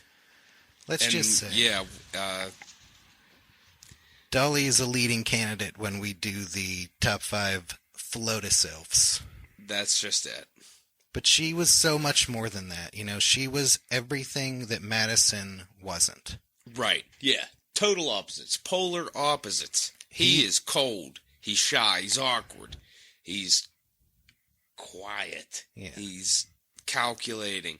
She is ebullient, loud, charming, vivacious. Yeah. Henry Clay said, "Everybody loves Mrs. Madison. She was the life of the party. She threw great parties. She was the center of the social scene. She entertained congressmen and diplomats and helped Madison make friends and spread his political influence." The First Lady's job was to be the hostess of the White House, and as future President Martin Van Buren said, Mrs. Madison is the most brilliant hostess this country has ever known. Those are the words of Martin Van Buren. You gotta trust him. By all measures, Dolly was one of the best First Ladies ever. She stood by Madison through peace and war, even saved the portrait of George Washington before the British burned Washington, D.C. to the ground, as we will hear about later in this episode. Spoiler alert. Spoiler alert. Sorry. Spoiler warning. But yeah, Dolly, top tier First Lady material. Dolly had a son from her first marriage, but she never had any children with Madison, and it's thought that he may have been infertile. Yeah, well, that's it. At least his mind was overly fertile. Yep. To make up for that. Which brings us to the next chapter of Madison's life. The all-important Secretary of State position, from which he acted 1801 to 1809. Yeah, he retired from the House at the end of Washington's presidency, but then 4 years later, Jefferson becomes president, and Madison is named Secretary of State, which is the top office in the cabinet. He helped negotiate the Louisiana Purchase. At the time, the territorial governors reported to the Secretary of State, so he's also in charge of administering this whole vast new territory. Right. Including some Louisiana residents who were not too thrilled about being sold to the United States. Yeah, they were kind of in a position of, what the fuck? Yep. Though they probably said it in a French accent. Yeah. As we've, been over in previous episodes, the major foreign policy issue of the day was trying to stay neutral in the ongoing war between Britain and France. When Madison was Secretary of State, both of those countries banned neutral powers from trading with their enemy and were seizing American merchant ships. James Monroe was our ambassador to Britain at the time. He negotiated a treaty to try to get some neutral trading rights, but Jefferson and Madison didn't like the treaty, thought it was too favorable to Britain, and never submitted it to the Senate. Yeah. Which Monroe was not too Yeah, happy he about. resented that a little bit. A little bit. So instead, the administration enacts the disastrous embargo that we talked about in the Jefferson episode. Madison was the biggest supporter of the embargo. Yeah. He believed that it would have worked. He was like a true believer in it and thought that it just like wasn't enforced enough or kept into place. Yeah. And as we know, it just did not play out well. No, it was killing the economy. It was a disaster. It was very unpopular, and it was allowed to expire at the end of Jefferson's presidency. But with a year and a half left in his presidency, Jefferson announced that he would not be standing for a third term, and that left Madison as the heir apparent. Yeah, and he seems like an obvious candidate, really. The Federalist Party is in trouble. Yeah, they've By been 1808, decimated. they're not looking good. Yeah, the Republicans control like 80% of both houses of Congress. The Federalist Party is in disarray. They nominated Charles Cotesworth Pinckney of South Carolina, but this is looking like it's going to be a Republican landslide. Yeah. The interesting contest is for the Republican nomination. Right. Yeah, because Jefferson's bowing out. And Madison seems the heir apparent. Yeah, he's Jefferson's hand-picked successor. But somebody's a little bit pissed off yet and might try and... Yeah, when one party becomes so dominant that the other party's not a factor, the dominant party starts like feuding amongst itself. Right. And by the end of Jefferson's administration, there's a sizable faction of the Republican Party that's kind of had it with Jefferson. Yeah.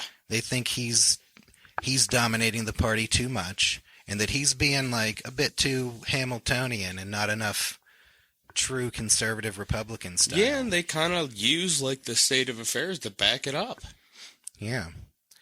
This faction rallies around James Monroe, who just came back from England. And he's still hated. He's miffed at Jefferson and Madison for tabling his treaty.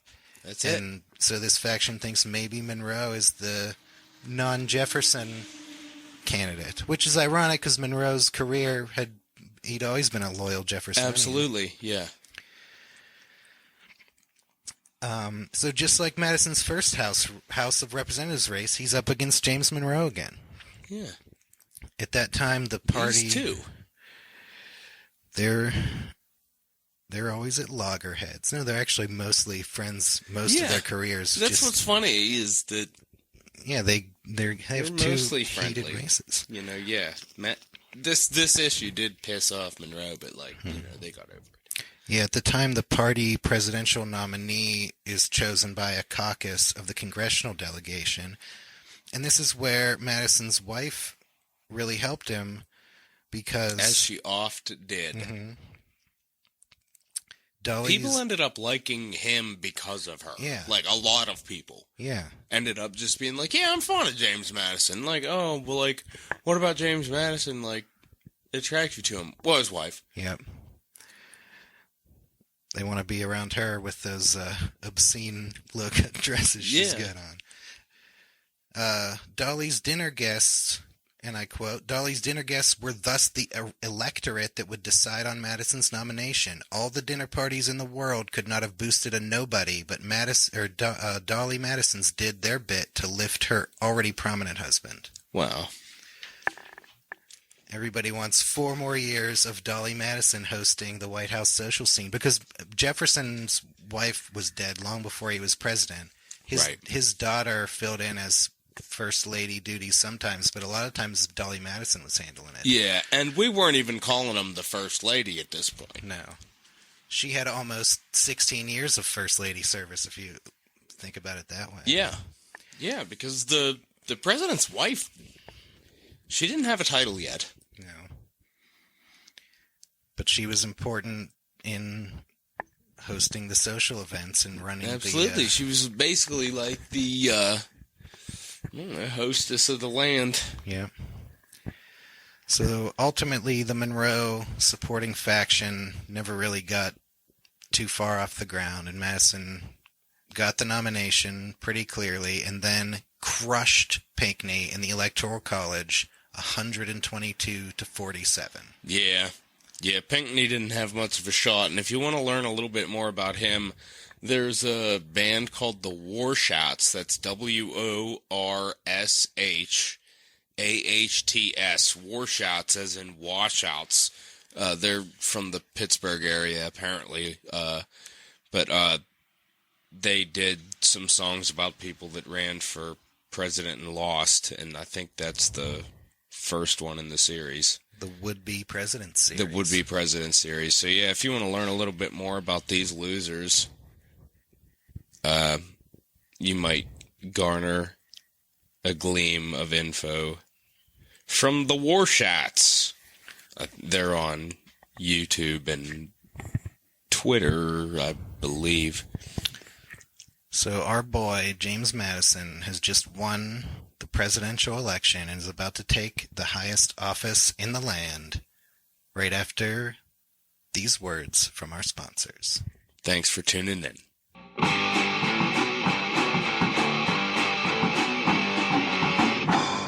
The Dead Presidents Podcast is brought to you in part by the South Carolina Jockey Club. The races over Washington Course near Charleston will commence on Wednesday, the 26th of February next. The horses to be entered by name before 9 o'clock at night, the day preceding the races, and the riders to be dressed in silk or satin jackets. A cup will be presented by the proprietor. Take note, all dogs found on the course from and after this date will be immediately killed. Listeners, are you sick of betting big money on a horse only to have stray dogs run onto the track and interfere with the race? That's just plain unsportsmanlike, James. You don't have to worry about that at the South Carolina Jockey Club, where all dogs are immediately killed. That's the South Carolina Jockey Club guarantee. If you're in the Charleston area on the 26th of February next, place your bets at the South Carolina Jockey Club. And I think that's a safe bet, James. It is. Now an important message from our sponsor, John Severance. Whereas Abigail, my wife, being guilty of the heinous crime of adultery, has left my bed and board, this notice is therefore to forbid all persons harboring or trusting her on my account, as I will pay no debt or costs of her contracting after this date. Wow. You know, when Moses came down from Mount Sinai with the stone tablets, containing, among others, the 6th commandment of the Lord our God, thou shalt not commit adultery. Yeah, that was on there. We here at the Dead Presidents Podcast and our God-fearing listeners took that seriously. But apparently Abigail Severan's copy of the Bible must have had Exodus chapter 20 verse 14 scratched out or something, because she's been breaking the 6th commandment all over town. Shameful. Her ultimate punishment will be in God's hands, but for now, her cheating ass is kicked off her husband's account. That's a message from our sponsor, John Severance. Thank you, John. And now a word from our sponsor, Levi Harris. Whereas my wife Fanny has absconded from my bed and board, taking my only son with her, this notice is to forbid all persons harboring or trusting her on my account, as I am determined to pay no debt of her contracting after this date. Boy, that is a shame. Yeah. Oh, wait. What's this? You have an update.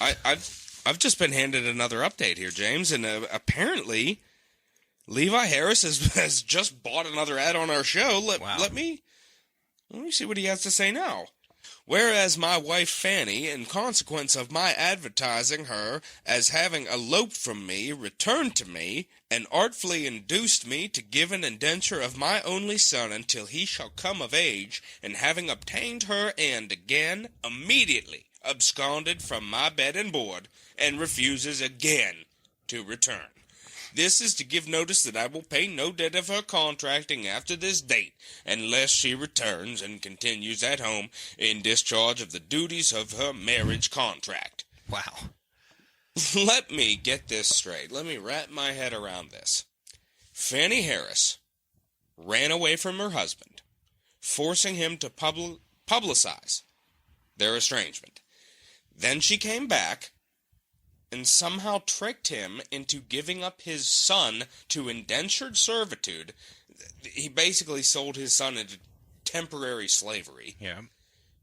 Then she took the money and immediately ran away again. Wow. And after all that, he's willing to take her back.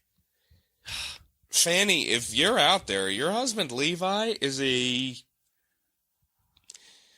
good man, if not a complete idiot. He's put up with a lot. Who deserves better than you're giving him anyway. I mean, the guy's a...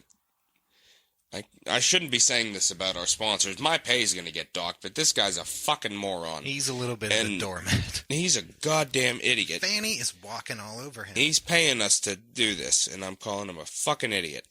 No, but here we are. We'll anyway, give him a discount. Sorry, Levi. Thanks for your money.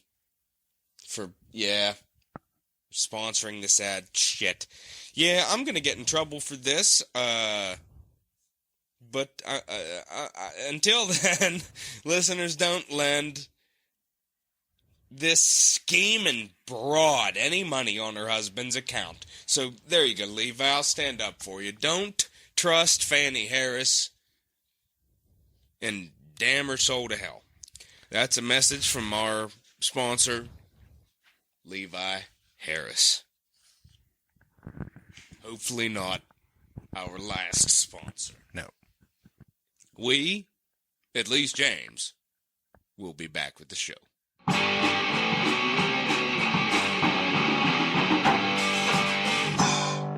And we are back. I didn't get fired. Everything's fine. We smooth things out with Levi Harris. Yeah, everything's fine. It was a misunderstanding. He knows that he fucked up, so... Yeah. We gave him a shaking and told him to be a man. Yeah, that's He's going to buck up. He's going to buckle up. And that's what you need to do as listeners, because we're about to dive headlong into James Madison's presidency. Little Jimmy Madison Jr. has ascended all the way to the highest office in the land.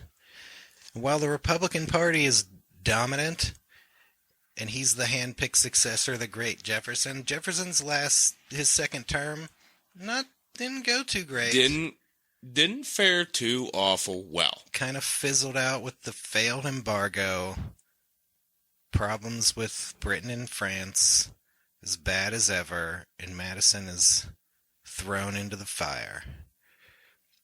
Yeah.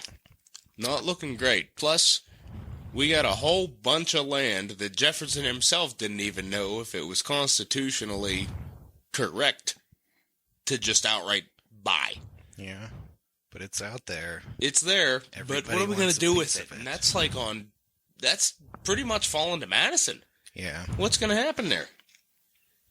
All these questions. And who is going to help him decide? One of the first issues of his presidency is choosing his cabinet.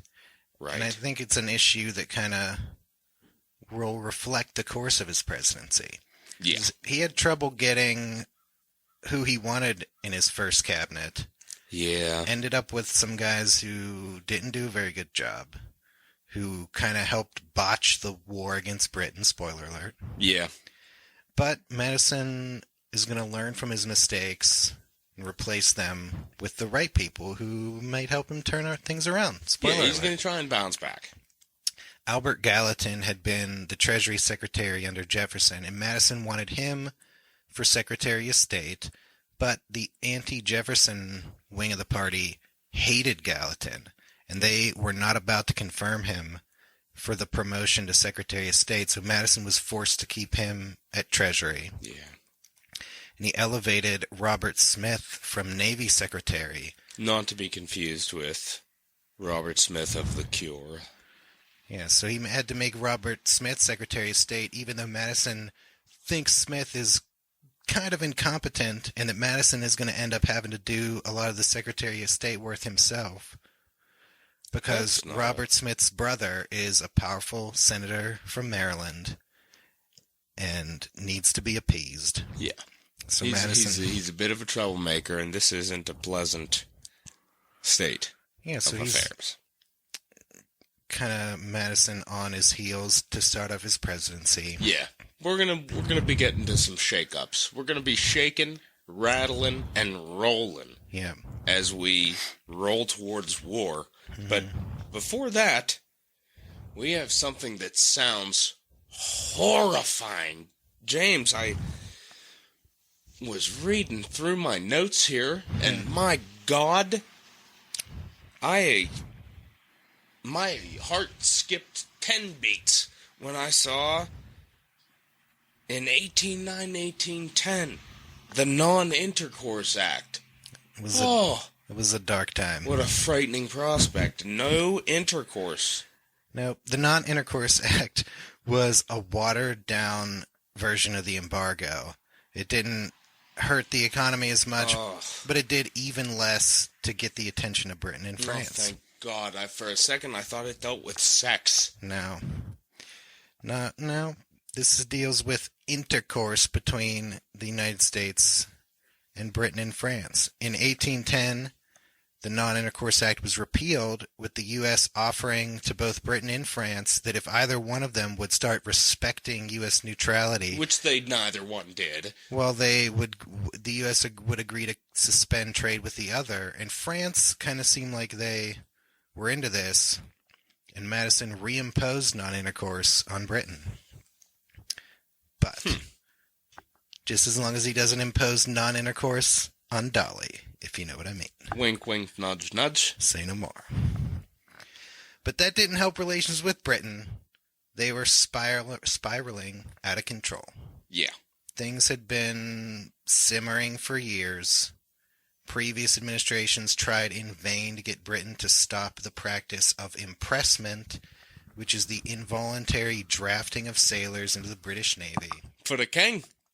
For a piece of the kingdom. Yep. Britain abducted a lot of American sailors, or at least immigrants from Britain who we consider to be American, although Britain didn't always agree. It was fighting to the death against France and believed that impressment was essential to keeping its navy afloat, so it frankly didn't give a damn what the United States thought about impressment. They didn't care shit. They're just going to keep doing it no matter what. Yeah. And Britain began stirring up unrest among the Indians on the western frontier and encouraging the Shawnee leader Tecumseh. Let me just correct you right there. It was the Native Americans and the great Shawnee leader Tecumseh. He traveled throughout the West and tried to rally other Indian tribes to unite together for a war against the United States with British help. Yeah, I mean, he was trusting somebody just as bad. Like, that's what pisses me off about this, is that the Native Americans, they didn't have any choice. It was like choosing between cancer and herpes. Yeah, the Indians were kind of stuck with their best bet was trying to be a buffer between two other powers. Yeah, a lot of false promises and pretty words and bullshit. Yeah, all the way back. Yeah, and there's not going to be any. Yeah, back to the French and Indian War, the Indians kind of wanted to keep a balance between the French and the British. The British end up dominating. Then the Indians are caught between the British and the American revolutionaries. They are on the wrong side of that war, and now in the War of 1812, they're being called upon to join another war between white powers. Yeah. And none of these white men have their interests at heart. No, they're just, a pawn. They are pawns in this game. And in the midst of all this, we have a whole new generation of congressmen coming up. Yeah. And this is like the birth of like one of the most interesting times in like the history of Congress, because you have people like Henry Clay and Daniel Webster and John C. Calhoun Yep. all starting to come up. Mm-hmm. And these guys, well, they're known as, at this point, war hawks. Yep. They are fed up with these ineffective economic sanctions against Britain. They want to go to war. We've tried working things out long enough. Yep. It's time to throw down. Yeah, because this has been going on for a while. Yeah. This has been going on before these guys were in the positions that they are now to try and say something about it. Yeah, it's been We're pretty going much... back to... It's practically 20 years that Britain and France have been at war, and that we've been getting pushed around by both of them. Yeah, so they're saying this is a younger generation coming in here. They're, you know, the generation of the Founding Fathers in terms of Congress, like, is starting to be eclipsed by these new, young up-and-comers. Mm-hmm. And it is people like Henry Clay and John C. Calhoun and Daniel Webster that would become giants in their roles and really help to affect the course of the nation. And in this case, they're saying, hey, like, this shit's been going on long enough. Like, enough is enough here. So it's time to do something about it. Yeah, and Madison, ironically, had been, you know, not a military kind of guy. Right. And pretty much, very much almost a pacifist, gets kind of dragged along into the point where it seems like war is inevitable. June 1st, 1812, Madison asks Congress for a declaration of war. And a divided Congress agrees, and we are now at war with Britain. Here we are, at war with Britain once again. Shit is about to hit the fan. Yes, it is. Britain's preoccupied, but that's not going to stop them. They're in another war, but even with them distracted, that doesn't necessarily mean we're ready to fight a war at all. No, because we are absolutely not. No. The U.S. barely has any army, just like a few thousand dudes out on the western frontier. The Republicans, you know, under the Jefferson administration, reduced the army and the navy. They repealed taxes. In 1811, they let the Bank of the United States expire. Yeah. So we have no bank. They declare war. They do the best they can to throw together an army and try to invade Canada. But who has the experience? Who's around? At this stage, the revolutionary heroes are dead. Yep. Or way too fucking old. Yeah. To be considered to lead in an army. Yeah. What are we going to do? Well, not only that, but a lot of the military leaders had been Federalists, and they were kind of almost purged out of the army They were pretty much when out. the Jeffersonians reduced it. So there's a pretty short bench when it comes to choosing generals. Yeah. I think what's interesting is that there were two men who would have still been of the right age, and I think would have been incredible generals if they had the opportunity to fight in this war. And I think I know who you're thinking of. On three, you say one of their names and I'll say the other. Okay. 1, 2, 3. Aaron Burr. Hamilton. Alexander Hamilton and Aaron Burr. Yeah. They could have been the top generals, but absolutely. They kind of destroyed each other. Yeah. There was just too much shit going on. Yeah. Hamilton obviously dead by now, and Burr has fled the country after beating his treason charges, but they were the best. I think they were the cream of the crop as far as military guys who would have been generals in this war. Yeah. However, we did get a new crop of leaders in the War of 1812. We got some future presidents in there, too. Yeah. But the first guy we have trying to invade Canada. One wannabe that would hold on for a long time. True. The first invasion of Canada is led by General William Hull, quote, an obese, aging veteran of the Revolution. He quickly finds himself surrounded by British troops and Indians and surrenders his entire army. An embarrassing scene. An ignominious attempt to invade Canada. Yeah. A second attempt is made, led by Henry Dearborn, who had been Jefferson's Secretary of War. Yeah. Another failure. Yeah. Things are not going well. That's what the Warhawks wanted. They thought, let's go to war and take Canada. Yeah. And it's not turning out that way. But future President William Henry Harrison does fight a successful war against the Indians in the Northwest, defeating the Shawnees at the Battle of Tippecanoe, and then killing Tecumseh at the Battle of the Thames. Yeah. Another future president, Andrew Jackson, fights a successful war in the Southwest against the Creek Indians, in which Jackson allied with the Chickasaws, Choctaws, and Cherokees, who had all rejected Tecumseh's call to unite against the United States. And they would all probably end up regretting that. Well, no, probably about it. They would end up regretting it. It worked out for them in the short term and not the long term. Yeah, that's a gross understatement.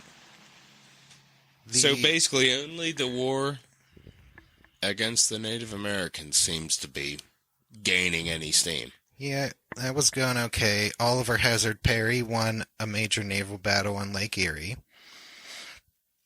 But the British strike back by landing a new army in the Chesapeake Bay.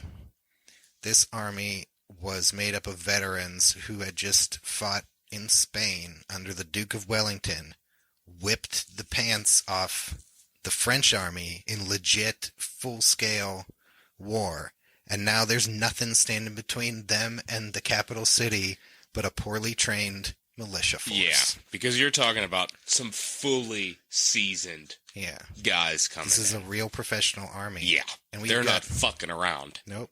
John Armstrong was the war secretary.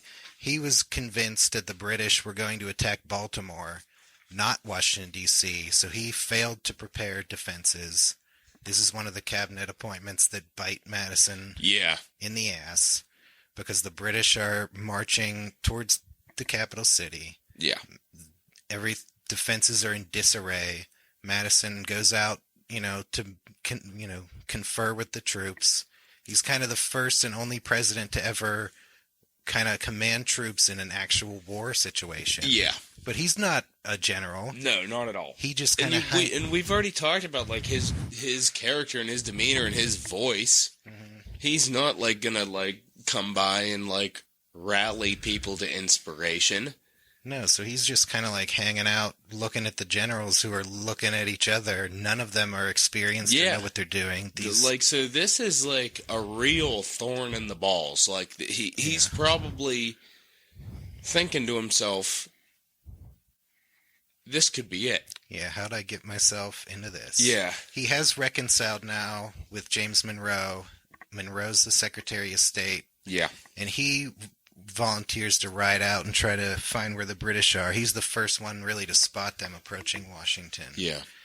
American forces tried to stop them at the Battle of Bladensburg, but the inexperienced militia, like, immediately melted away in the face of this professional British army. Just panicked. So Madison fled. The government employees in Washington are packing up as many government records as they can get and get the hell out of there. And let's quick cutscene to Dolly. Dolly's in the White House. Dolly's in the White House. Not yet called the White House. No. But she's there all by herself. She's in the president's house. Doesn't even know where Madison is, or whether he's maybe even alive or captured. Yeah. But she's doing her best to get the White House in order. The British are bearing down. She can hear the cannons firing. And she has... they're coming in. She wants to save the big, famous Gilbert Stuart portrait of Washington, but its frame is, like, bolted to the wall. Yeah. So she has it cut out of the frame, and she runs away with it and saves it. And that is how it tore. Yeah. At the bottom corner there, famously. That's the First Lady under fire. Acting very, very bravely in the face of almost certain imprisonment and probably some, like, really shitty, I don't even know what word to say. She wouldn't have been treated well, I don't think. No. It depends who got hold of her. Some of the British officers would probably have treated her in a gentlemanly way, but Yeah. who knows whose hands she could have But fallen at the same time, they're going through the capital city of the United States, burning things to the ground. Yeah, And that's where we are right now. Yeah, the British come into Washington and take over the White House. They have dinner at Madison's table. They drink his wine, and then they burn his house to the ground. Yeah. They burned the Capitol. They burned the Library of Congress. Yeah. A tragic loss. I think the only government building they did not burn was the Patent Office. They had respect for the scientific discoveries that were maybe written up there. Everything else they burned. Yeah. And this was a retaliation for the United States having burned the Canadian city of York at the beginning of the war. Right. So they got us back. Oh, yeah. And in spades. So things are looking dark. Yeah, Madison is at a dark, low, lonely place. Probably the worst position any president has found himself in up to this point. Yeah, and maybe even almost since that point. You got to look, here's a president, the capital city has been captured by a foreign power. Yeah, that wouldn't happen ever again. The president is on the run. Yeah. We'll talk about fears of that during the Civil War, but nothing like this. Yeah. This is bad. This is beyond bad. But James Madison, this 5'4", 100-pound man, is not little leprechaun of a man. Yeah, this pygmy is not about to give up, is he? No, he's not. He's going to bounce back big time and start taking charge. He forced John Armstrong to resign, that negligent POS who let the British take Washington. He's gone. Madison appoints Monroe to be acting Secretary of War alongside his job of Secretary of State. A much better decision. Yeah, he's a pretty competent take-charge guy who dives into the situation and starts reorganizing the U.S. forces. The British Army moves on from Washington to Baltimore, where they tried to shell Fort Henry into submission, but it didn't fall. It stayed true.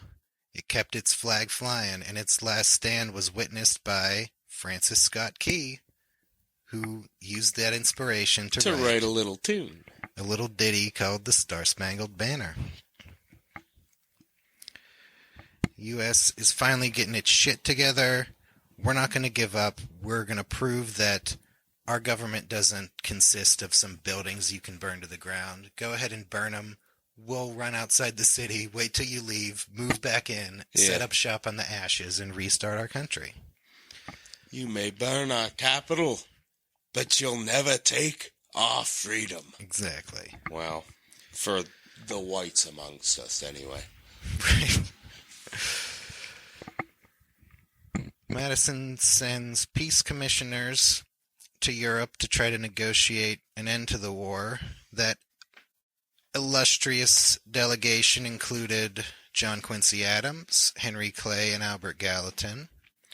But meanwhile, the British Army that was hanging around the capital got back into its Navy transports and sailed away.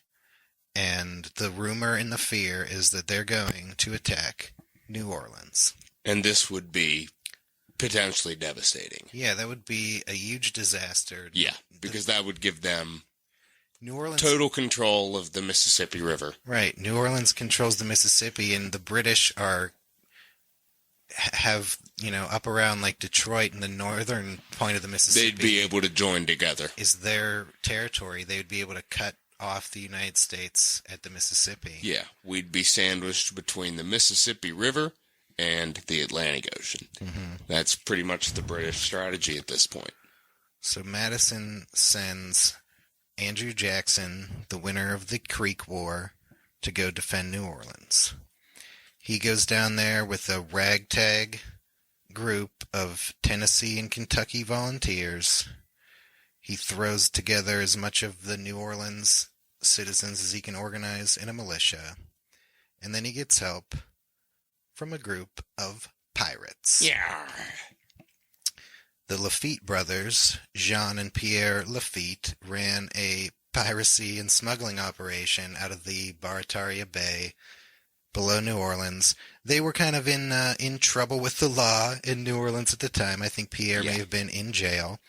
And actually, Britain wanted the Lafitte's to help fight with their side in the war. And Jean Lafitte used that kind of offer to parlay a better deal out of the United States, where they pardoned the Lafitte's for their piracy in exchange for them helping fight in this battle. Hey, some nice pirate negotiations. And these guys knew how to operate cannons, and they were a big help in the upcoming battle.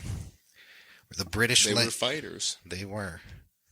British landed at New Orleans. They outnumbered Jackson's forces like 2-1, but he was dug in on a heavily fortified defensive position. And the geography of New Orleans is not, it's full of swamps and the river. There's only a small kind of strip of dry land that the armies can even be on. And there's nothing for the British to do but kind of make a full frontal assault raid at Jackson's line of defense. Not a grand prospect. But well, this is the army that whipped, totally outnumbered. Yeah, and this is the Wellington army that whipped the French. This is just some stupid ragtag piece of crap militia. It's like, they can't possibly. Yeah, we got to do a full frontal assault, and it's like, it's dangerous, but shit, we got this. Yeah, so they throw everything they have at Jackson and are brutally repulsed. Yeah. I think this is one, in the whole Napoleonic War era, I think this is one of the most brutal battles, like, per capita with the number of troops involved. Yeah. Which is, it's very small compared to some of the big Napoleonic battles. But yeah, but there was a lot of carnage. The British suffered 2,000 casualties against about, I think, 62 for the Americans. And that's, like probably about a quarter of the British force got and effed up. That's including General Edward Pakenham. Yep. He was shot dead on the field as his army collapsed around him. Yeah. And so what did the British do? They ran through the briars and they ran through the brambles and they ran through the bushes where a rabbit wouldn't go. They ran back to their ships and sailed away, leaving the United States in possession of New Orleans, and the news of the great victory reached the rest of the United States just before the news that a peace treaty had been signed in Europe. Yes, what ill-fated timing. It was good timing for us. It was good timing for the United States, yeah, because that was what basically made us able to say, we won this war. Yeah. Technically, the war was already over at the time the Battle of New Orleans was fought. But that was so decisive. Nobody knew that. And so one-sided that it was like, wow. Mm-hmm. Yeah, because the treaty just, it preserved the status quo antebellum. Nobody gained or lost anything. It was just an agreement to go back to the way things were. So it was really technically a draw. But because we just won the Battle of New Orleans, it made us feel like we won. Right. And if you're wondering about what treaty we're talking about, it's the Treaty of Ghent. Ghent. And also, Britain's war with France is finally ending around the same time. So Britain, coincidentally, stopped the practice of impressment, which was the biggest gripe. Yeah, it was one of if not the biggest gripe, that led to the war. Yeah.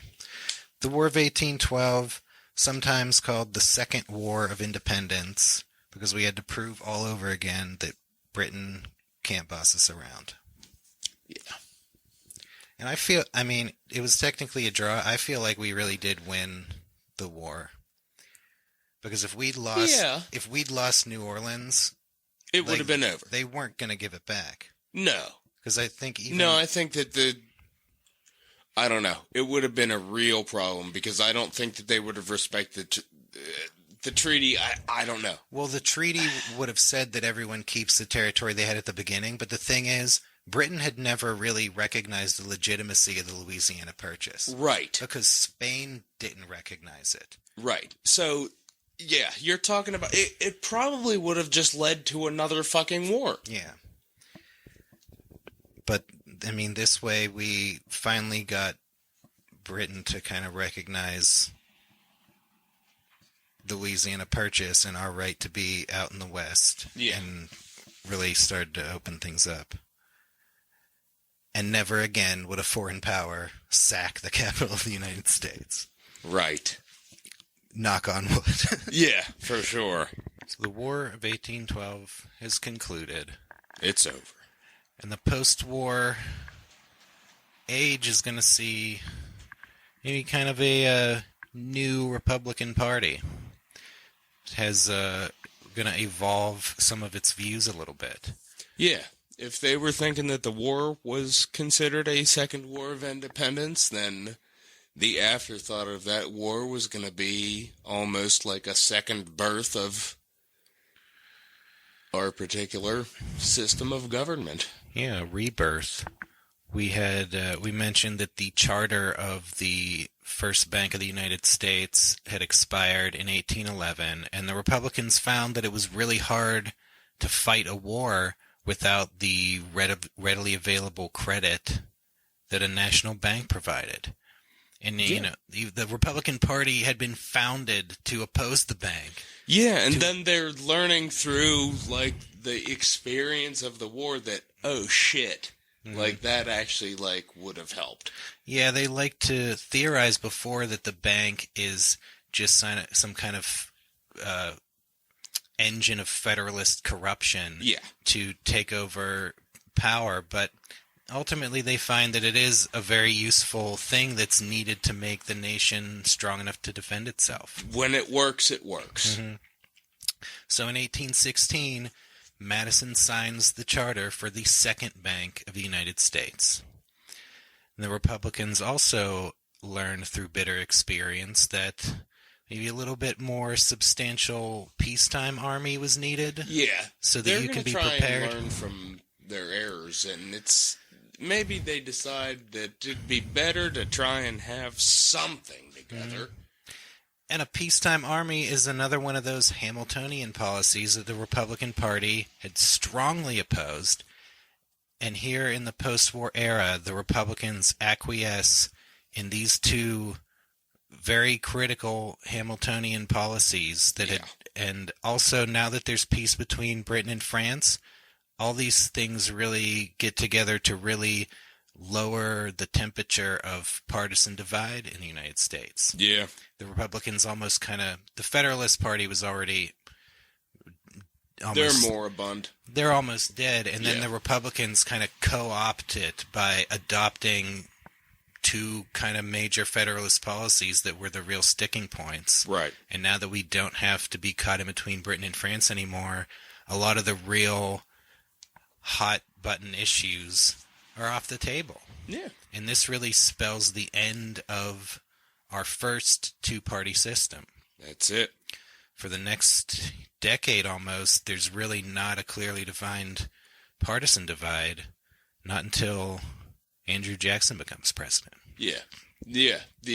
When Madison seeks re-election, it's a joke. Well, yeah. Well, he was reelected right at the beginning of the war. Yeah, and at that point, the Federalists were basically moribund. So, like, you know, by the end of this, it's no contest. Yeah, it's even less of a contest. And ultimately, what was it? The election of 1820, literally unopposed. Yeah. But at the very end of the war, there are some hardcore Federalists in New England that had been long upset about the Republican Virginian dominance of the federal government. Some people had been plotting northeastern secession as far back as 1804. And these New England Federalists, they wanted a commercial alliance with Britain. Yeah. But the Republicans were dead set on going to war. Yeah. And that's really the last straw for the hardcore remnant of the Federalist Party. Yeah. In the winter of 1814 to 15, some Federalists met in the Hartford Convention to lay out their grievances against the federal government and potentially talk secession. Yeah. They're thinking, hey, shit, in all this time, we've had 4 years of John Adams. Yeah. Whereas Virginia's had everything else. Mm-hmm. That's not fair. Yeah, they feel out of power and everything's going against them. But the national tide is not in their favor. No, right when they're having this meeting, the news of the victory of New Orleans and then the peace treaty that ends the war comes down, and that really undercuts their movement. Yeah. And it was kind of the last gasp of Federalist opposition to Republican dominance. Yep, they're just going to have to just buckle down and just be happy that they got John Marshall out of the deal anyway. John Marshall's still holding down the fort. Yeah, so at least they have that to speak of. They'll eventually reconstitute themselves into the Whig Party. That's it. And then the Lincoln Republican Party. Yeah. It's gonna be so much fun to talk how parties changed over time. Yeah, I mean, we've kind of had the same two-party system since the 1850s with the Republicans and Democrats. Yeah. But in the, 60 or 70 years prior to that, the two-party system turned over a couple times. Yeah. And even after it became the Democrats and Republicans, the roles have switched. Yeah. A bit. And that's going to be an interesting discussion. Yeah, right here at the end of Madison's presidency is kind of the first time that the party system imploded and reconstituted itself. Yes. One of the last things Madison did as president was veto a bill sponsored by Henry Clay that was going to provide federal money for roads and canals throughout the Union. Yes. Now, this is one of the Federalist kind of doctrines that the future Whig Party would adopt, is internal improvements. And we'll talk about it when we get to episode 6 with John Quincy Adams, with wanting to establish a national university, and it was all about improving our system of roads, our system of canals, making sure that transport was good, all kinds of bits and bobs that the opposing party thought was pork barrel and Madison argues unnecessary. that it's unconstitutional because he thinks the Constitution doesn't give the federal government power to spend money on internal improvements within the states. These are things state government should be paying for. Right. He thinks this kind of harkens back to his argument against the bank that this isn't specifically spelled out as a power of Congress, so I don't want to do it. He vetoes it. It's one of his last acts, and it sets the stage for the next several decades. This is a major issue. Yeah. We're gonna have about a decade of single party dominance. Yeah. The era of good feelings. The era of good feelings is fast approaching, is nigh on at hand. But teasing our next Monroe episode. That's it, but it's not going to last. The era of good feelings is going to end with a thorn in the balls. Yeah. And the seeds of the that stage thorn is bush the stage is set right here. Yeah, Henry Clay's staking out his position. He was a Republican, and now he's kind of staking out his position of the leadership of the new not necessarily big government party, but the central government party versus this more states' rights party. Yeah. But that's where James Madison steps off the presidential stage, and we are going to talk about how he spent the rest of his life and talk about our trip to his home at Montpelier right after these important messages.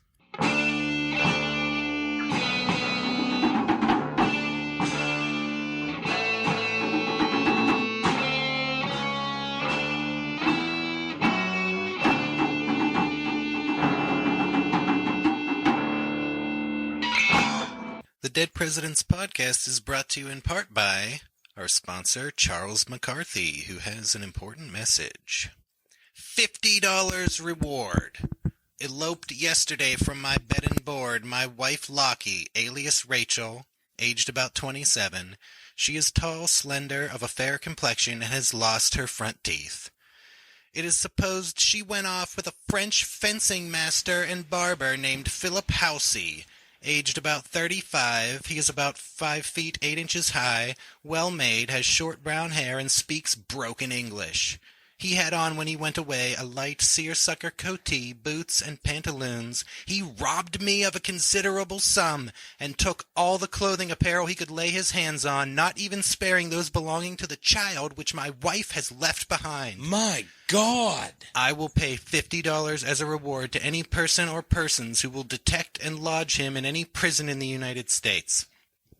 The above-named Housey has been, a short time back, confined in a Boston prison for gross misdemeanor, and has been 3 times in our Bridewell prison lately. 3 times. He brought from Boston to this city another man's wife, and has left her in great distress with 2 children. He being a noted villain, particularly in disturbing the peace of mind of married families, I hope and beg, in the name of humanity, of all families, as well as all others, that they will aid and assist me in detecting him. It is supposed they have gone towards Philadelphia. Wow, James. Listeners, there's a lot to unpackage there. If you live anywhere near Philadelphia, keep your wife under lock and key. For sure. Because the shameless homewrecker Philip Housey could come sauntering by at any moment to seduce your beloved spouse with his broken English, spirit her away to some other city, and leave her high and dry when he does it all again with yet another man's wife. Lockie McCarthy has already been debauched beyond redemption, but there's still hope for the sanctity of your own marriage. Look out for a chance at that $50 reward, but even more, to avoid having to sponsor your own ad on our podcast to recover your wife from this inveterate French Lothario. This has been a message from our sponsor, Charles McCarthy. My God, James, what a sordid turn of events there. Indeed. And please be on the lookout for this low-down son of a bitch. And now, a word from our sponsor, Celinda Peckham. Beware of a monster. Whereas Lewis Peckham, later captain in the 4th Regiment United States Infantry, my lawful wedded husband, without any just cause or reason, has deserted my bed and board.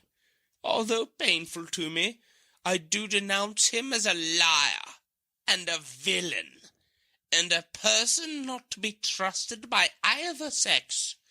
He is a robber of innocence, I have been told, but alas, not until too late. Too late. He is despised by his comrades, and pitied by his acquaintance.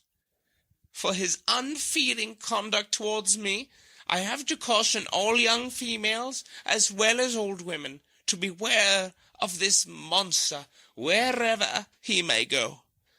I married him without knowing him, in consequence of his standing in the army. I took him for a gentleman, but, alas, I was deceived. I married him to make him happy, but his vile and treacherous disposition would not admit of it. I therefore think it a duty incumbent on me to caution all female society to have no connection whatever with this monster. He is a destroyer of happiness, but I trust in God he will in some future day receive a full compensation for his villainous conduct towards me. I likewise caution all persons, both male and female, from trusting him on my account. I am sorry for the reputation of the army that this monster ever had so high an honor bestowed on him as to wear the uniform of this country, and so villainously disgrace it. Wow. Listeners, if you thought Philip Housey was bad, get a load of Lewis Peckham. Be advised to not only lock up your wives, but also your daughters and grandmothers. According to his own wife, not even old women are safe from the abduction by this puffed and reckless libertine. We here at the Dead Presidents Podcast support our nation's troops. But we're going to have to make an exception for Captain Lewis Peckham. His outrageous profligacy has brought more shame upon the 4th Regiment than did General Hall when he surrendered his entire force at Fort Detroit. Shame. The 4th Regiment couldn't conquer Canada, but Captain Peckham will not fail to conquer the virtue of every innocent maiden or venerable matron unfortunate enough to cross his path. Listeners, beware of this monster. Our hearts and our prayers go out to our sponsor, Celinda Peckham. We wish her the best.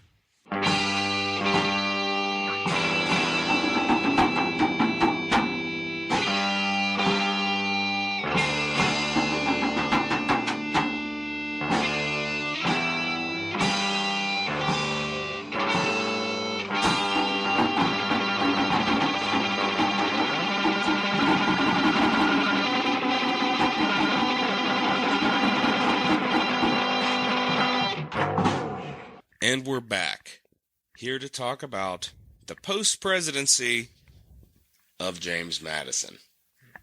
How did he spend the rest of his life? You know, one issue that we haven't really touched on yet is slavery. Yeah, We talked a lot about slavery in the Jefferson episode. we did. And his hypocrisy around that issue. And it's always a hard thing to talk about. Because, you know, Madison, he doesn't have anything as, you know, salacious and sensational as Jefferson's relationship with Sally Hemings and his children with her. But Madison is equally guilty Right. of being a major slave owner Yep. who consistently throughout his career would state the political and philosophical belief that slavery is wrong and needs to end, and yet fail to take any action to actually do anything about it. Yeah. In 1787, he wrote that, quote, "Where slavery exists, the Republican theory becomes still more fallacious." But he helped to make sure that the Constitution never said the word slavery in it. Yeah. They're not going to say it outright. He called slavery a deep-rooted and widespread evil. But at the same time, he clung to the fantasy that it would just gradually wither away, Like so many others. when it was in fact becoming more and more entrenched and more worse. He also held to the fantasy that we could somehow send freed slaves back to Africa and not have to deal with them anymore. And that would keep on yeah, that's as a solution, quote unquote. I mean, up to Lincoln. yeah, nobody, even Northern abolitionists, could have envisioned a future where white people lived alongside the freed slaves. No, and like that's the thing that like it's gonna really start to get like every time we talk about it, it gets like more difficult. But like it's gonna just get more and more like loathsome as it goes on, because it's gonna get to a point where there's people like crying out against it in the North, but once they are quote unquote free and go up to the North, how are they treated? Like crap. Like shit. Yeah, it's sorry to say, but the Madison, you know, these years are... They were it just gets slaves worse from just here. under a different name, like after slavery. Yeah. Outright. And like it's despicable, and like that's it's hard for us at the podcast to like gauge like the different levels when you're talking about like these early presidents that just like, yeah, that's just what they were. And they didn't, you know, they might have said like, oh, I think it's wrong, but Yeah, you can't say that, you know, any one man could have really done anything about it, but at the same time, all these guys are acting in concert to not do anything about it. yeah.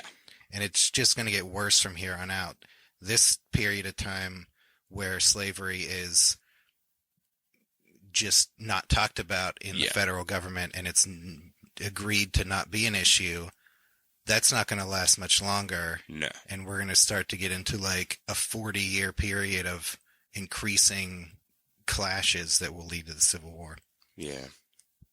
But Madison... But it begun way before this. Like, if, like, and, like, when we get to the Lincoln episode, and, like, I'm sure, like, you know, it's going to be one of those things where a lot of people, like, argue about, like, oh, what caused the Civil War? Well, it started even before this episode. Mm-hmm. It started before Washington's presidency. The problems were there. It just was something that they tried to keep bubbling under the surface for as long as they could before it boiled up and over out of the pot. To Madison's credit, towards the end of his life, he did kind of take sides against the emerging strain of Southern thought that was going to eventually lead to secession and Civil War.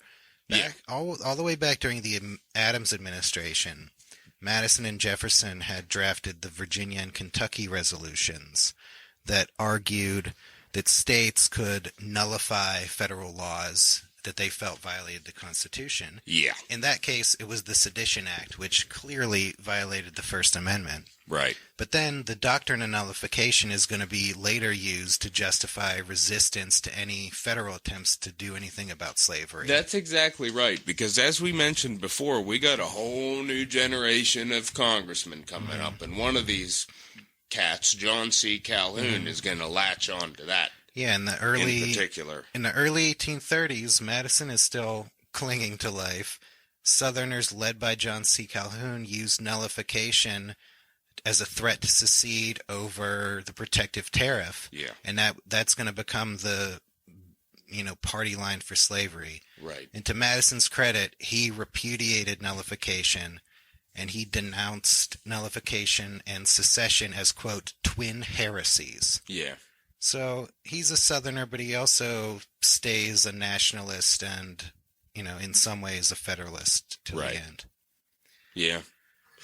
And the end came on June 28th, 1836, at the age of 85. He was the last survivor of the major founding fathers.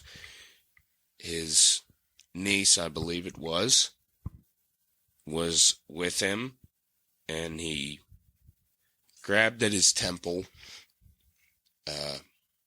Apparently something was bothering him, and she said, "What's the matter, Uncle James?" And he said, "Nothing more than a change of mind, my dear," with which he fell back and passed away. Towards the end of his life, he said, "Having outlived so many of my contemporaries, I ought not to forget that I may be thought to have outlived myself." And in a way he did. The stuff we just talked about is a whole new generation of people are taking the country in new directions. Yes. And by the 1830s, the last of the founding generation is gone. Yep. James Madison still lives. He lives on here at the Dead Presidents podcast, preserving the memory of all the presidents. His death occurred, I believe, at his plantation of Montpelier, which we had the privilege of visiting. And that's, I was just about to say, in a follow-up to James Madison still lives, pretty much, if you go to his home... Oh man, he's there. He's there. Yeah, Montpelier had one of the greatest things we've seen at a presidential home. A presidential, and I'm going to use this term loosely, quote-unquote impersonator, because I think this guy might have been James Madison somehow. Perhaps reincarnated. I mean, I'm going to tell you what. They probably had his DNA there in his grave. I mean, if we could have filmed this, I mean, this guy was so on the ball, it was unreal. There was nothing that he didn't have an answer to. And there was, remember, there was like a couple people in the room with us, and the one couple with their little kid. They had like a German last name, and he immediately was like, "Oh, wie geht es Ihnen? Sprechen Sie Deutsch?" And all this, and went into like just because Madison knew languages and shit. Yeah. So the guy was absolutely on the ball, and we talked about him. We talked with him. I guess I should say about him. Talked with him about him in regards to presidential succession and what he thought should be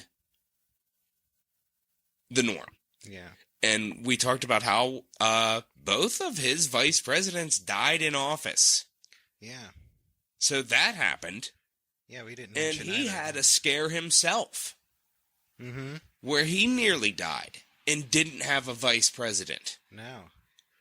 And so we got to rapping a little bit on what James Madison thought should happen. And of course, like, this was with the knowledge that, of course, like, the Tyler precedent would happen.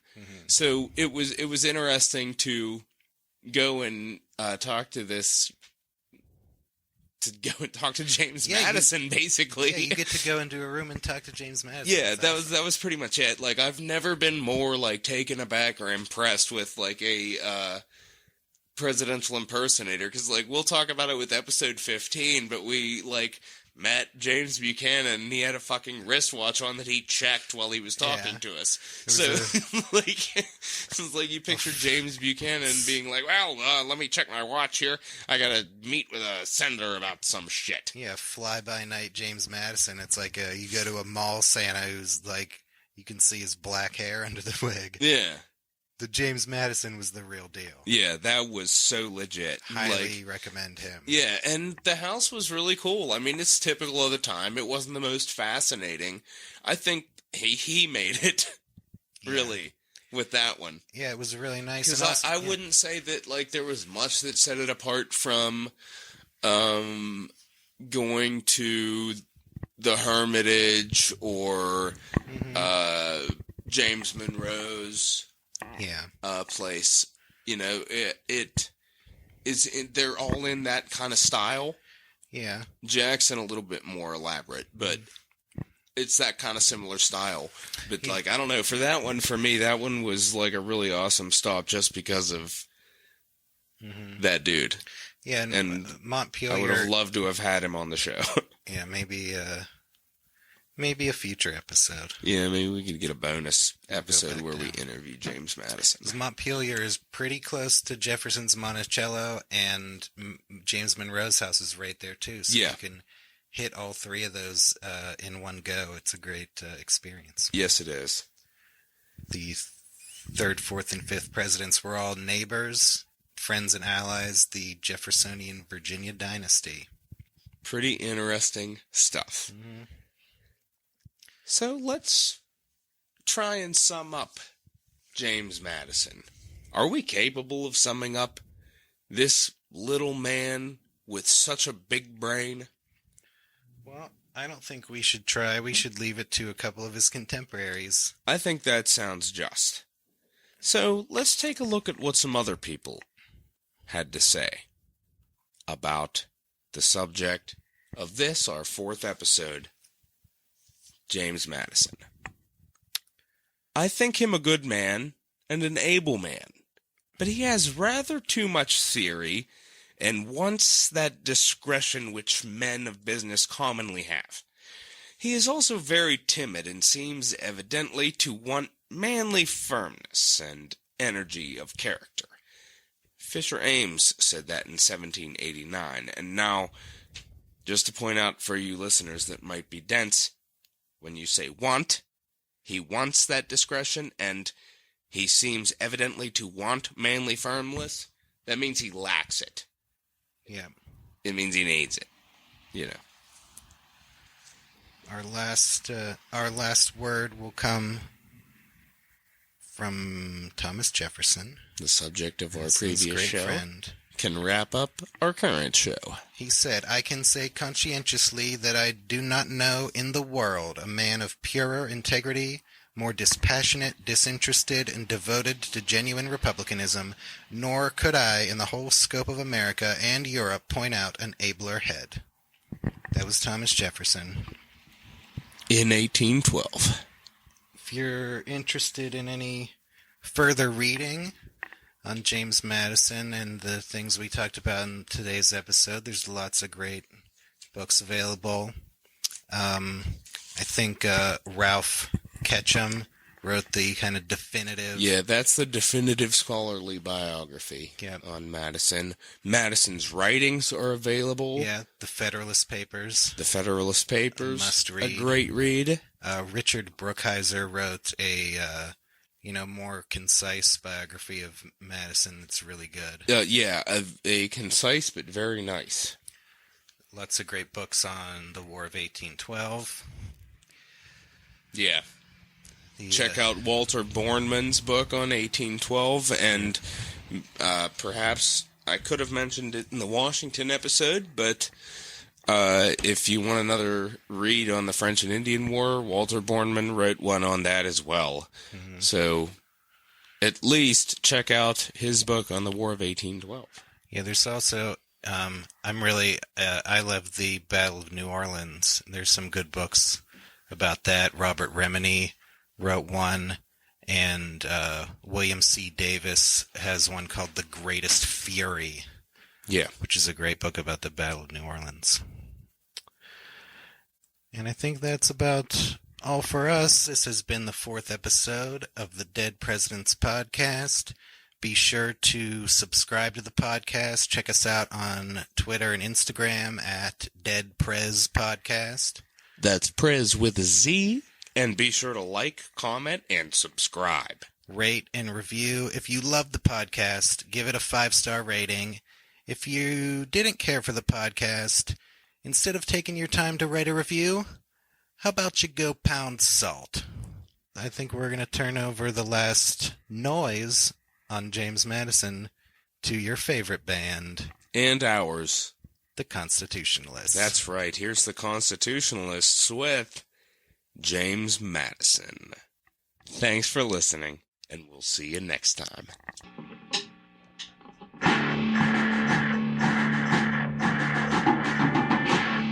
The essence of government is power.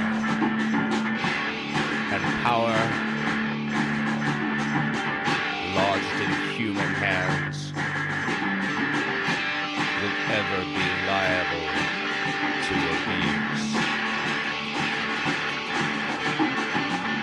Liberty may be endangered by the abuses of liberty, as well as the abuses of power.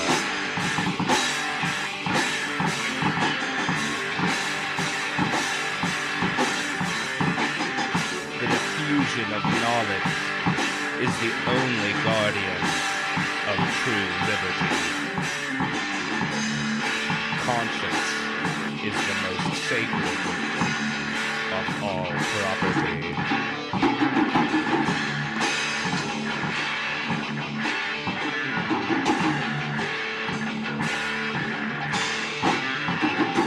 Our forefathers brought the germ of independence in the principles of self-taxation.